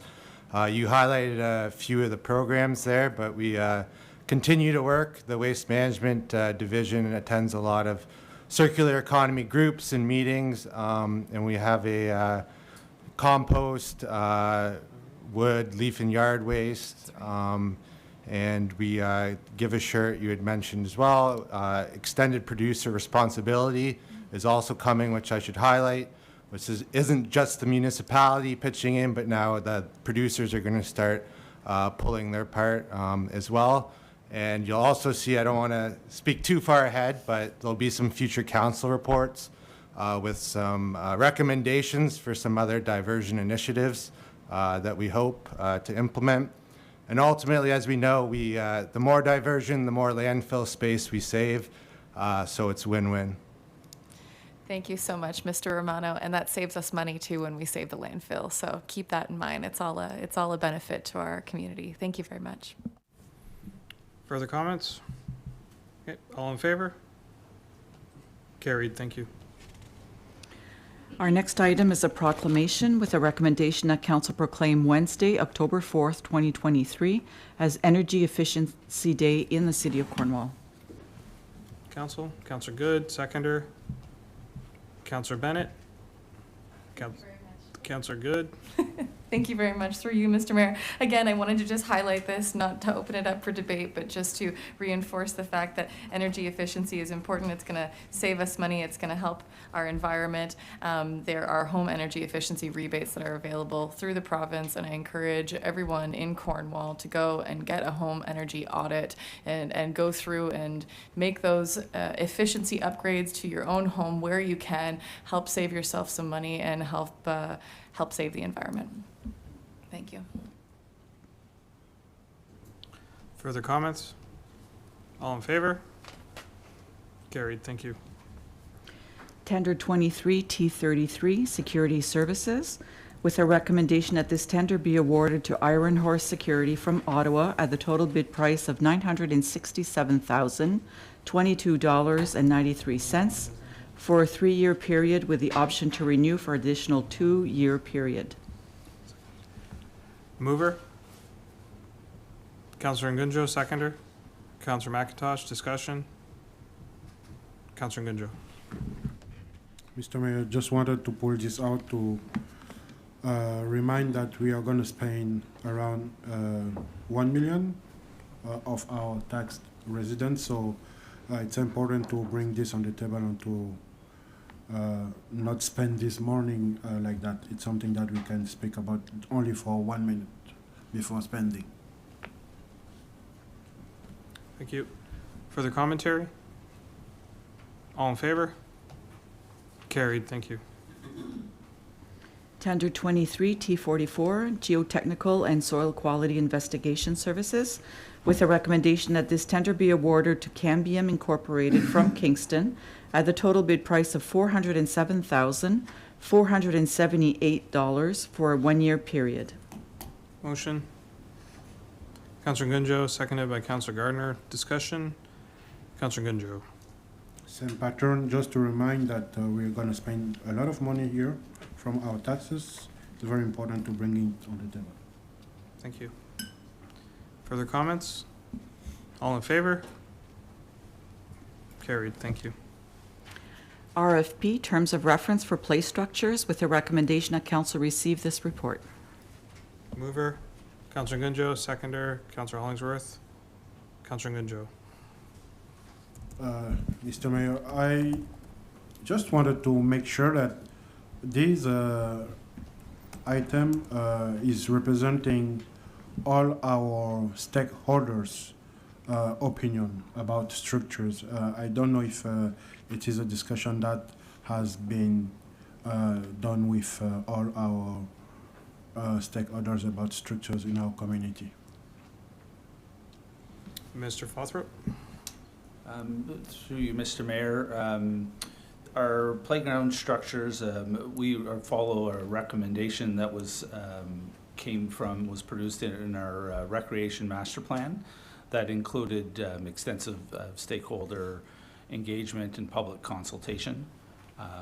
If there's anybody in particular, a group that you would like us to reach out to, we'd be happy to do so. Thank you, Mr. Mayor. I think we have Mr. Good, the brother of our councillor, who is very involved in playground structure. Maybe we can try to get his opinion about these structures. Through you, Mr. Mayor, yes, that would be. We'd be happy to reach out to Mr. Good and have a conversation. Mr. Mayor, it's 12 is the same thing, the same question and the same. Okay, we'll discuss 12 as it's the next item. We're just going to finish discussion on 11 first. Councillor Good. Thank you, through you, Mr. Mayor. I just have actually two parts. One, I'm sure the people from Bellwood Estates are going to be pleased to know that their park is going to be installed next spring, especially in light of the people who were here at our last council meeting. So that's just a comment. I do have a question in regards to Grant Park. I know that park currently, it just is basically a swing set, but it's a very highly treed area. Are we going to be losing trees in that park in order to accommodate the new play structure? Through you, Mr. Mayor, no, we will work around the existing trees in that park. Fabulous, thank you. Further comments? Okay, I have questions of my own on this one. So I wanted to look at the type of material we're going to be using for the park itself. I believe the report says it's wood fiber. Is that correct? That is correct, Mr. Mayor. Okay. Do we have any concerns when it comes to accessibility regarding this type of surface? No, we don't. The engineered wood fiber is a AODA compliant surface, and so it does meet the accessibility standards which we're obligated to follow. The reason I asked this, did some reading today on the AODA. I realize these are potentially two different materials, but it identifies wood chips as a barrier when it comes to parks. So I realize you're saying engineered wood fiber, but what would the difference be between that and typical wood chips? The engineered wood fiber is in fact it's not just like we produce our own wood chips through mulching the trees and branches that we take down. That is not what is used in underneath our playground structures. It's an engineered product. It is wood based, and so but it is designed and supplied to provide a certain level of cushioning. So it's meant to be a certain size as well. Again, it's not a product we produce. Our playground structure suppliers have to supply that, and it comes from an approved supplier. I think it might be beneficial to consult with the Accessibility Committee on this as well, just to get their input. I've heard from members on that committee in the past that the wood fiber is not traversable by electric wheelchairs. And I think that's something we just need to consider here. I'll just make a quick note. We're about to discuss number 12, which is the park in St. Therese for Rachel's kids. And we're actually looking at a rubberized surface for that one, and that is an accessibility issue. So I think it might be worthwhile just getting input from the Accessibility Committee on that. I'd be happy to speak to the Accessibility Committee. Thank you. Any further comments? All in favor? Carried, thank you. RFP terms of reference for play structure at St. Teresa Park, with a recommendation that council receive this report. Council? Moved by Councillor Good, seconded by Councillor Bennett. Any commentary? Councillor Good? Wow. I'm so thrilled about this. Sorry, when they came, I found this to be an overwhelmingly positive presentation. I saw in this report that initially they were budgeting for $300,000 for this park, and it was doubled based on the fundraising that they've achieved. I understand there's going to be further fundraising done in February to continue, raising money for this park. It's going to be incredible. I'm so happy. Speaking on your point about accessibility, obviously there's a level of accessibility, but the levels are staggered. They're not all, it's not just you're accessible or you're not. It's not black and white. So I think this is going to be wonderful, an inclusive park, and that is going to be a cornerstone in our community, and that people, especially parents with children of varying abilities, will come to visit us to see this park. So I am very, very proud of our city for engaging with Dr. Navanilan and Rachel's kids to make this happen. And I'm very proud of our staff members who've contributed in making this a possibility. So kudos to all. This is very exciting. Also, there's going to be a merry-go-round like feature. Any further commentary? Okay, I'll just add ditto to that. All in favor? Carried, thank you. RFP terms of reference for universal water metering, with a recommendation that council receive this report. Motion, Councillor Gardner. Seconder, Councillor Bennett. Commentary? Councillor Gardner.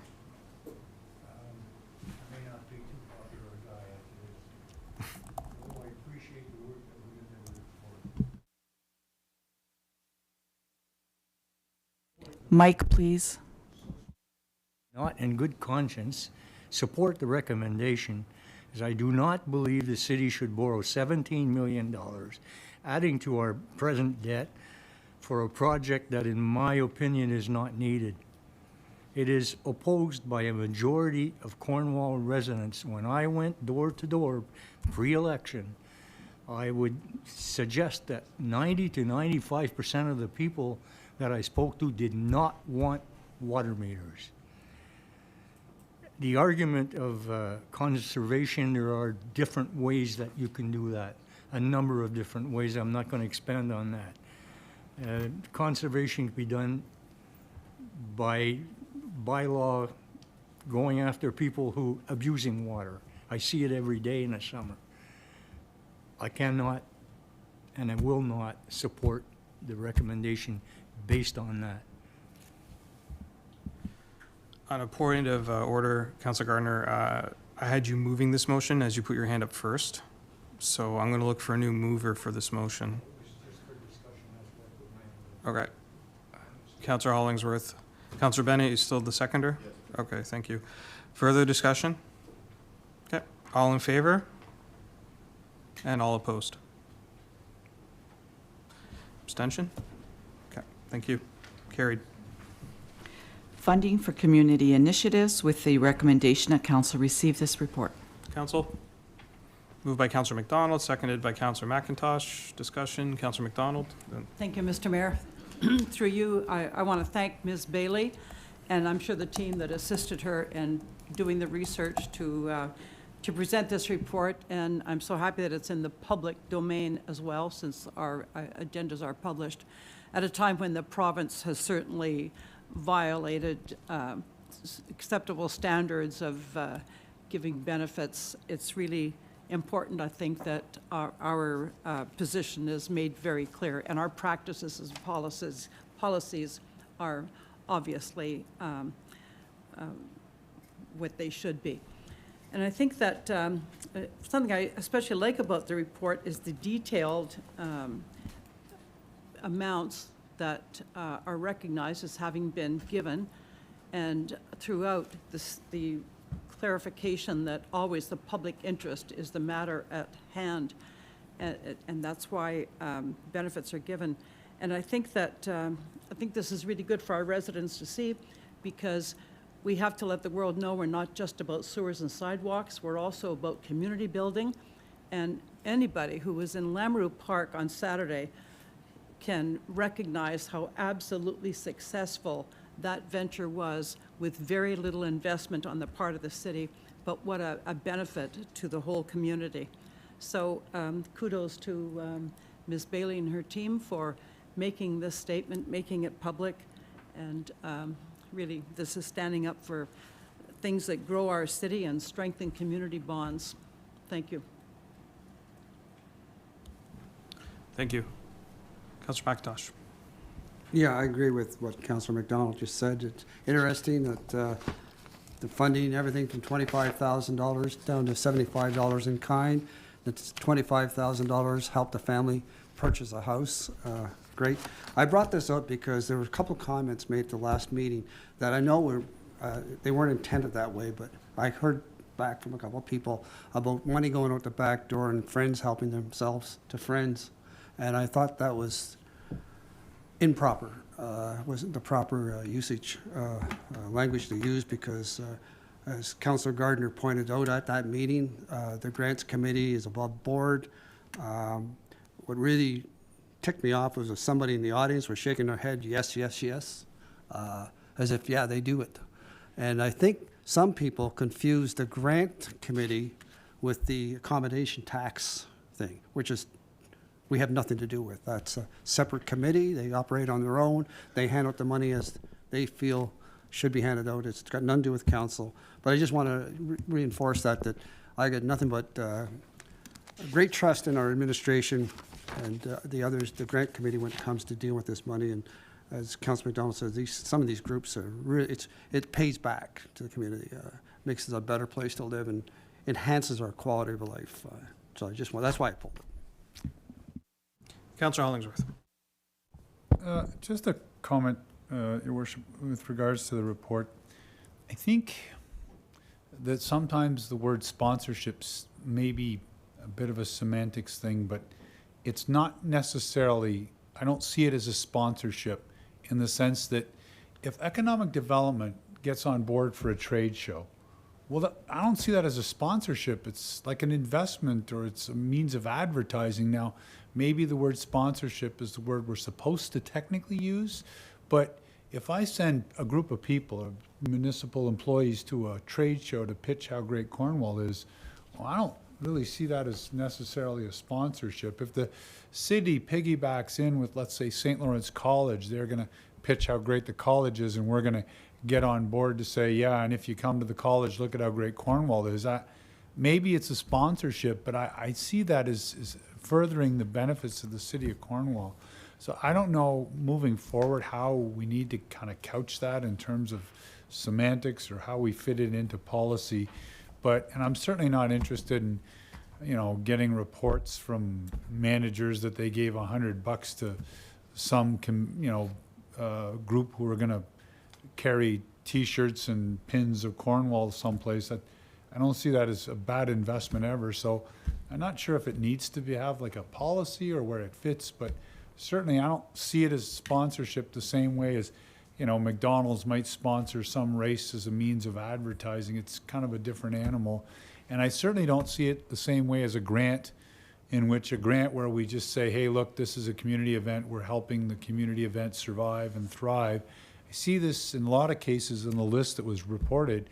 It's just us doing the normal business of marketing the city. So I'm not sure, I'm not looking for any kind of report or retort from managers, but I think perhaps we need to review how we word it or how we frame it, because I think anything that pitches the city of Cornwall is a good idea. Thank you. Councillor Good. Thank you, through you, Mr. Mayor. I'm really happy to see this come back, because it is beneficial, I think, for all of us around the table, as well as for the general public, to see where discretionary spending it goes. I believe that definitely managers should have that ability to make sponsorships and to have some pockets of discretionary funding. And I think clearly seeing the events that have been sponsored here, and just to clarify, no doubt from the previous meeting or comments that the events are all very positive for our community. I was pleased to see this, and I was pleased to look through it. And I think just on a note of transparency, that this is a matter of pride, really. This isn't, show me what you spent. It's let's show the people what we've spent, where our money has gone, because we're investing back in our community. And it isn't always straightforward to, I think, our residents, what the municipal grants program is, how that differs from just getting sponsorship from a department versus getting sponsorship from economic development for an event. So I'm glad that this came forward, and I think out of this, there maybe should be more discussion about how to ensure that there's equity whenever that discretionary spending occurs. And not to say, go make a policy, but that having a policy around this could provide some greater clarity to the departments about how and where some of this discretional spending should go, and where that might be appropriate. So that's just a suggestion. I also think, as far as just this general spending, sponsorship, discretional spending, I'm calling it, that it is nice to see it, and that having this potentially as an annual report to say every year, here are all the things outside of these different programs that have come through municipal grants or through ECDEV that the city has sponsored, and that we're proud to sponsor. And maybe people didn't know about the Taste Buds event or, Garlic Festival or the Shorty Jenkins Bonspiel. So it gives another opportunity to provide advertising back to some of these events, oftentimes that are annual. So I see this as a very positive thing, and I'm not going to make a motion that a policy is created, but I do think it's something that is worth having discussions about and seeing if it warrants that. I wouldn't want this to be over specified, but definitely I think as a councillor, it makes me happy to see this come back and to see the items that are listed here and what we've actually put our sponsorship towards rather than just guessing. So thank you. Further comments? Councillor Gardner. Thank you, Mr. Mayor. Tracy Bailey, do you feel that we have the policies in place that was brought up by Councillor Good, that already we take care of that through the policies we have? Through you, Mr. Mayor, we don't have a policy in place, but departments definitely have a strategy in place, understanding what council's initiatives are, what their mandate is for the department, and what I have seen when we work together, every department worked with me to create this report because I couldn't get this information without them. What I see is that what monies that they're providing to Mr. Hollingworth's point, it's more of an advertisement. It's like an extension of our own services, and it's reaching out to the community. I think that they're already doing that work without having a policy to follow. I guess at the end of this whole conversation, do we not report on everything that we spend during the year to council? Thank you, Councillor, and maybe to get to your endpoint, because I'm reading through your request, we are working with the clerk, and there's a current review, as you're aware, of the procedural bylaw, and the use of delegation of authority are all elements that are being reviewed. Obviously, councillors want transparency. We want fairness in the process. I want to make sure that you're also aware and that we're accountable to those decisions. So if you're okay, or if you were, what you were pursuing was really, are we capturing the report writing and the summaries of those types of expenses? Those will all be reviewed as part of the work happening now for the procedural bylaw. Good, fantastic, thank you. Further comments? Yeah, I have a question. Ms. Bailey, do you think having a policy regarding sponsorship would make it easier by having clear guidelines? Through you, Mr. Mayor, I think that there's too many opportunities that may present themselves that the policy may hold us back.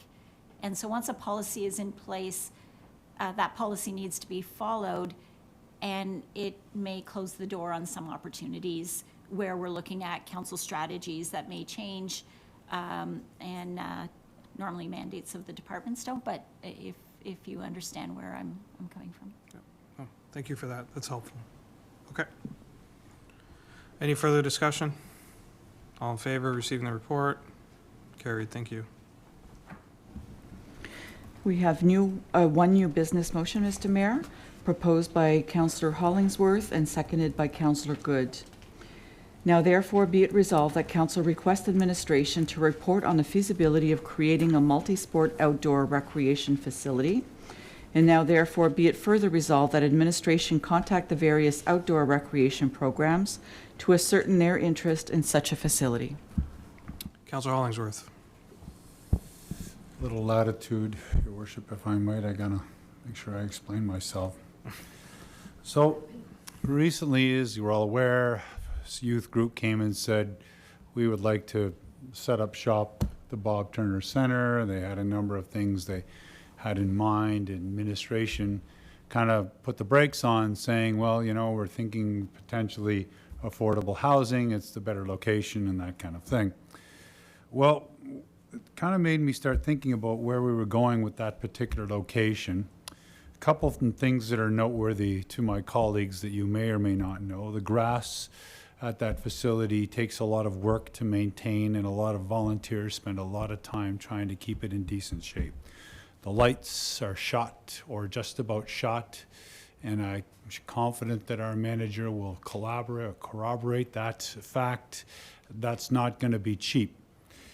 If you talk to the people who run that program, football, and I suspect soccer as well, and maybe even baseball, although I haven't talked to the baseball people, but I suspect they would quietly agree, that lights are nice to have because then you can have evening games, so it's kind of almost a must-have.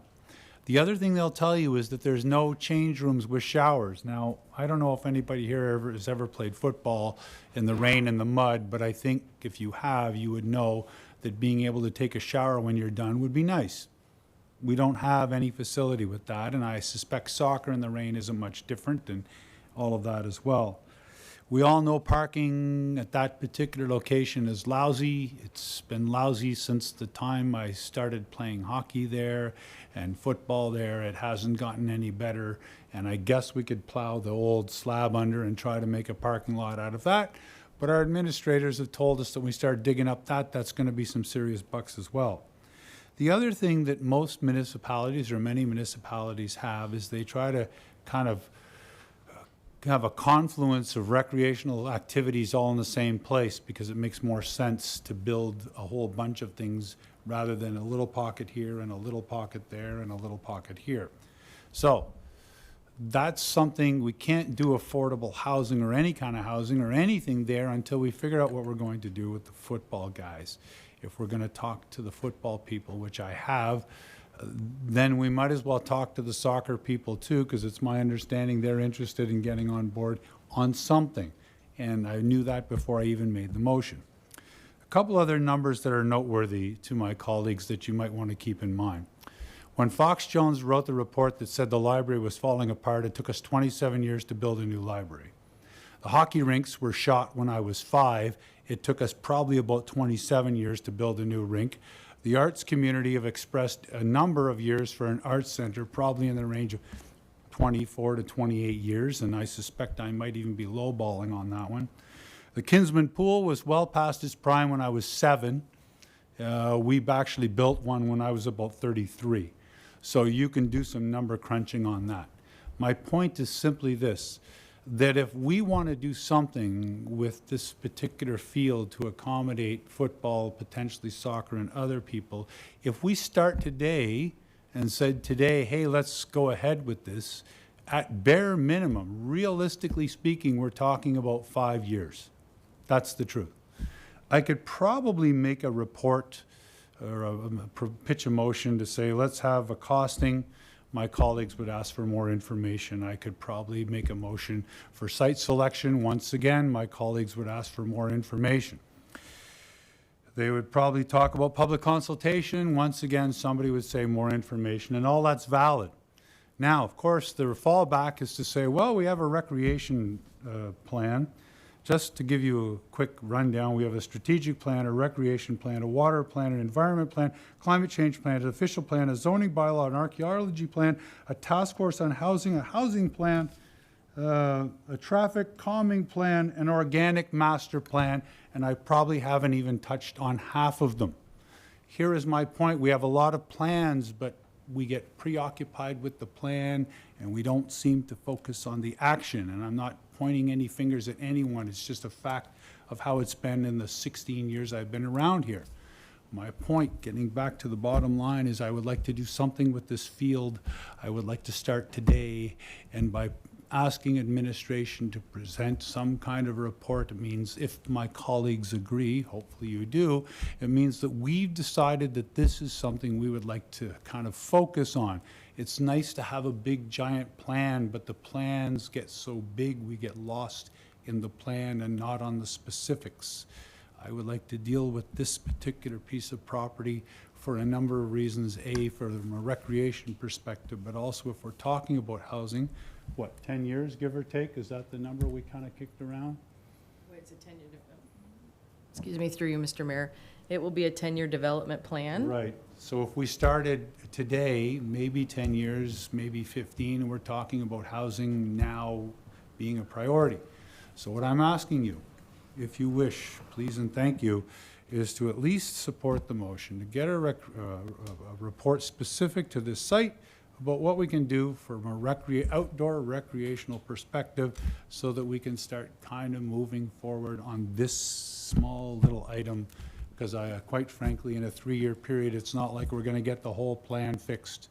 So if we can at least sort of focus on 1 or 2 things, perhaps we can get somewhere with them.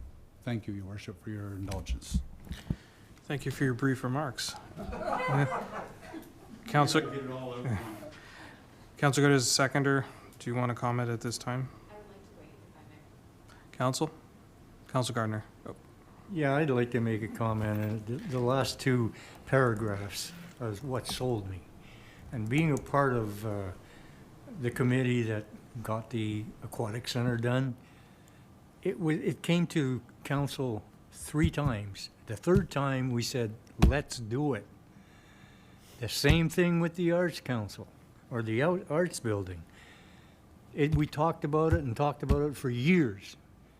And we said, let's do it. And the leader with his right sitting beside me here, it's getting done. The Benson Center came to council, and you talk about the YMCA and the pool and the stink in there, the chlorine. We had to have a new building, so we got it done. So I'm going to support this big time because I think it's something that's needed. And thank you, Councillor Hollingsworth, for bringing it up, and you for seconding it. Councillor McDonald. Thank you, Mr. Mayor. I was going to ask, is this a motion or a notice of motion? I mean, is this going to come back to us for discussion at some point? Madam Clerk. So this is a new business motion because it is asking for a report from administration. That's what I thought. And there'll be an opportunity to discuss when it comes back. So Yes. I will wait. Thank you. Councillor McIntosh. Yeah, great idea, but 20 years too late. The one I'm most familiar with is the Gretzky Center in Brantford, and it's soccer field, baseball field, 2 rinks. It's all in one huge parcel of land. I thought the Benson Center was set up, and that's why we purchased the property on the west side from CN Rail, was for a soccer field, football field, and they even designed the Benson Center so there'd be a door going out onto the field so they could come in and use the washroom facilities there. Through you, Mr. Mayor, am I incorrect in that, Mr. Father? Through you, Mr. Mayor, that is correct. That was the original intention, was to have 2 soccer fields located on the north side of the Benson Center, and in fact, there is some of the 3+1 fundraising dollars that are still remain held in an account to contribute towards a project like that. However, you know, we certainly would consider an alternative to that potentially being an artificial turf field that would serve multiple users in addition to soccer. Yeah, I wouldn't even dare suggest taking the baseball field and moving it. We've been down that road in the past, and we knew what the reaction was. They're pretty secure. They want to stay there. Great facility, all the rest of it. And it is. Anyway, I'll vote for the report, but you know, it seems that way back when we should have been thinking this. You know, a multi-sports center. And, you know, rather than building the aquatic center over here and this over there and that over there, I'm saying other cities have done that and with success. So anyway, it's a great idea and look forward to the report. Councillor Sabri. Thank you, Mr. Mayor, through you. To Councillor Hollingsworth, like, I'm reading this and it's a call for a multi-sport outdoor recreation facility. I want a clarification. Are you talking about Joe St. Denis Field as the center of the study? The purpose being that it's going to be at Joe St. Denis Field, or do you want an administration report on all viable scenarios within the city for an outdoor sport facility?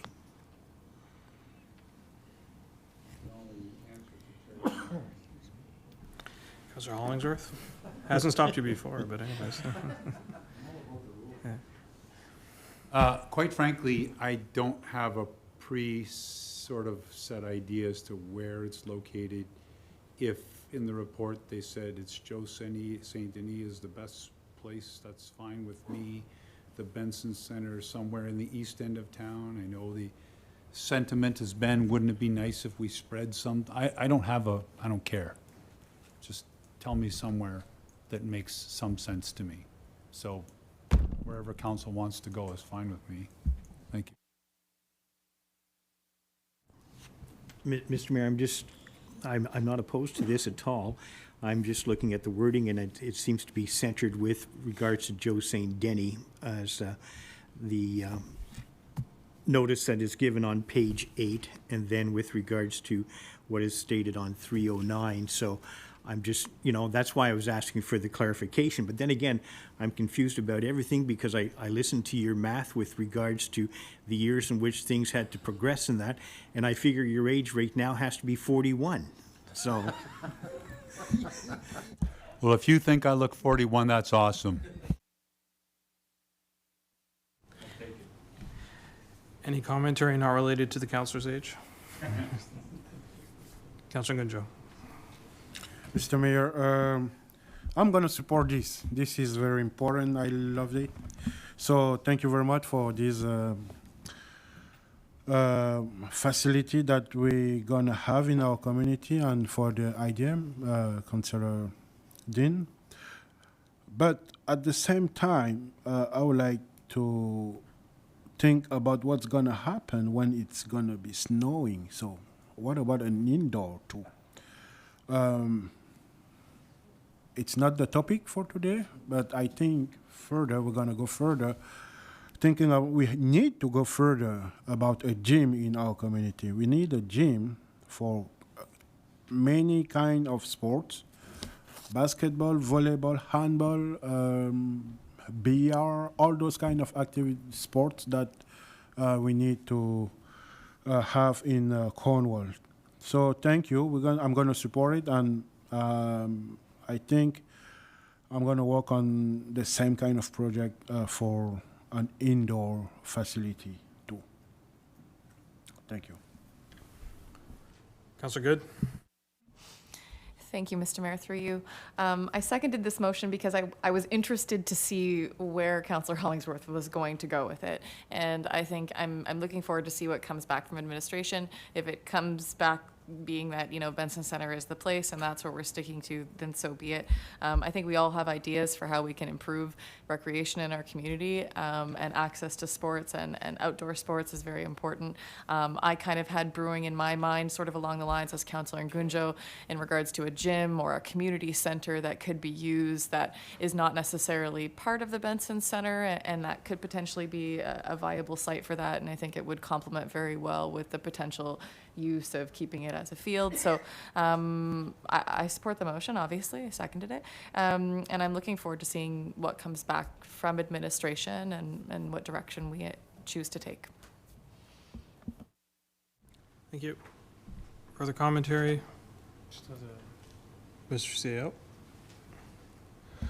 We certainly will follow the direction of and wishes of council.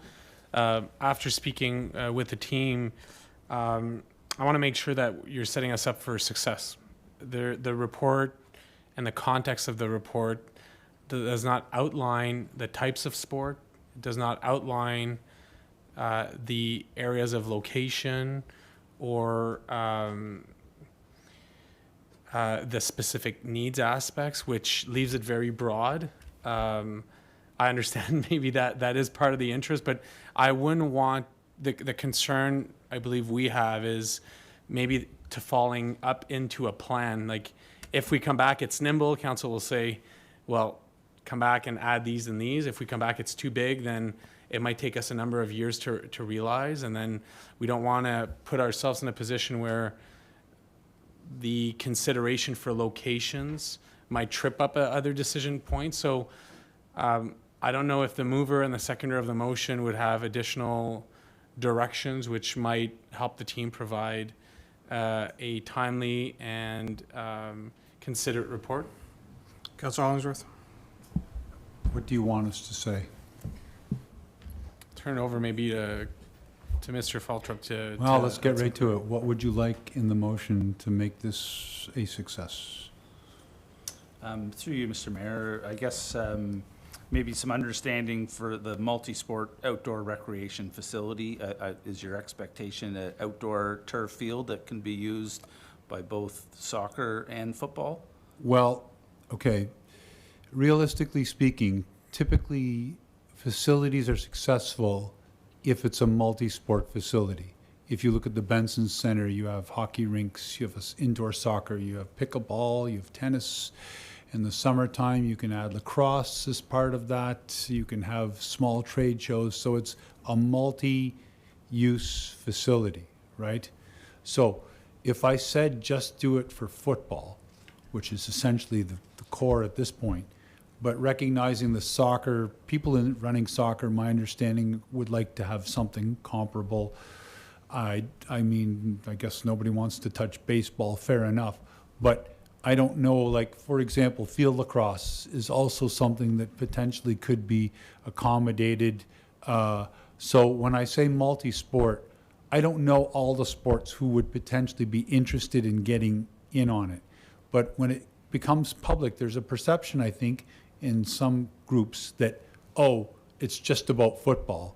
And I don't necessarily want it to just be about football. The football field, kind of the driving force because of the youth group and affordable housing. I guess that's the impetus for the motion, but it doesn't necessarily have to be just a football field or just a football field and a soccer field or just a football field, soccer field, and baseball. Whoever is looking to get in on this, to me, it's beneficial, but I don't know who. I don't know who else might be interested, and maybe it is just soccer and football. Those are the only two that I'm aware of. I don't know, like I know there's Ultimate Frisbee is played. Would they be? Is there a group out there who would like to get in on it? I don't know. So by being very specific, maybe that helps you write a report, but it potentially kind of nudges some groups out there on the outside, and I don't know. So that's why I've left it broad-based. Plus, I think council can support something that's a little broader in nature at the beginning.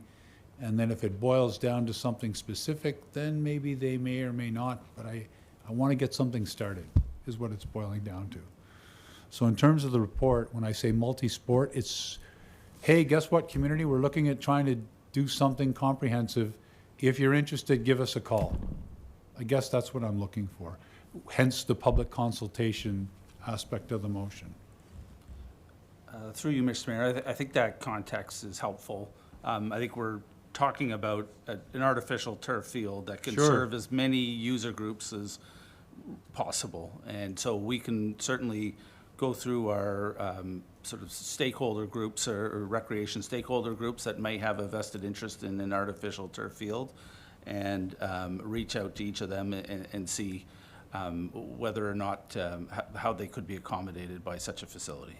With your indulgence, Your Worship, that's kind of exactly what I'm looking for. Terrific. Stakeholders, here's what we're thinking of doing. Do you want in?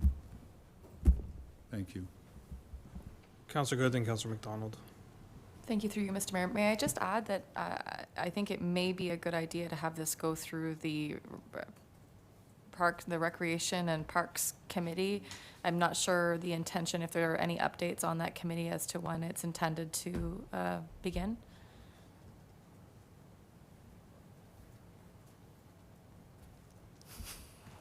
I know you're looking to me. The area I'm familiar is usually the clerk who works with the chairs to identify those committee dates, but I'm not familiar in this environment. I think I'd like to defer that one to Mr. Fothrop. Awesome. I think, I could be wrong, but perhaps Lori Gibo, our manager of recreation, might have a complete update on. Through you, Mr. Mayor. Mano, we're just waiting, I believe, on to see who the councillors are for those two committees. So once we have that, we will schedule some meetings. Okay. On that note, may I ask, is there a call for interest currently out for the open committees? If so, is it possible that that be expressed to council so that we may respond with our interest and be assigned potentially? Yes and yes. Thank you. Thank you. And I would love to see this considered as in part of that committee's work as well. I think it is appropriate. Thank you. Councillor McDonald. Thank you, Mr. Mayor. Sorry, folks. I was resolved I wasn't going to speak on this, but I have to draw your attention to this. Half an hour ago or so, we approved the unfinished business listing, which has, as part of it, vacant land use of 504 4th Street East.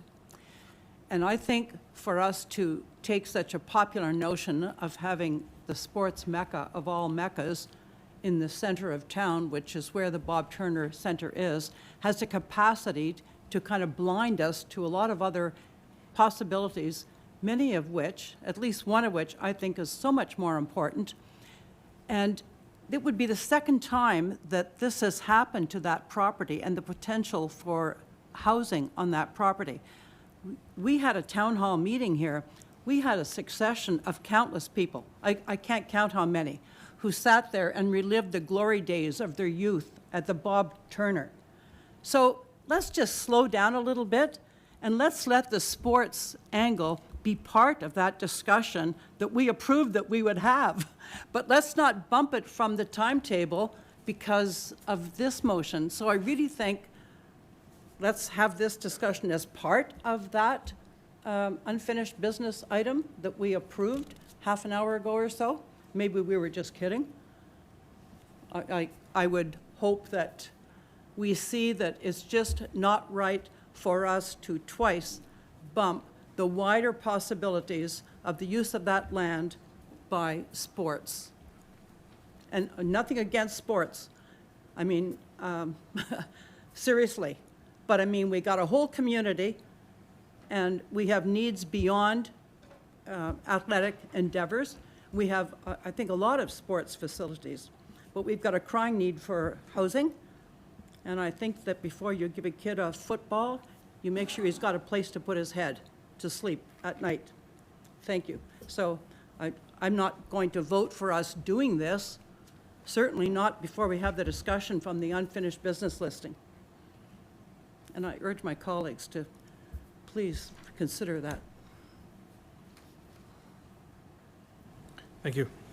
Councillor Gardner. Thank you, Your Mayor. All passed. Mr. Mayor, I'll pass. Thank you.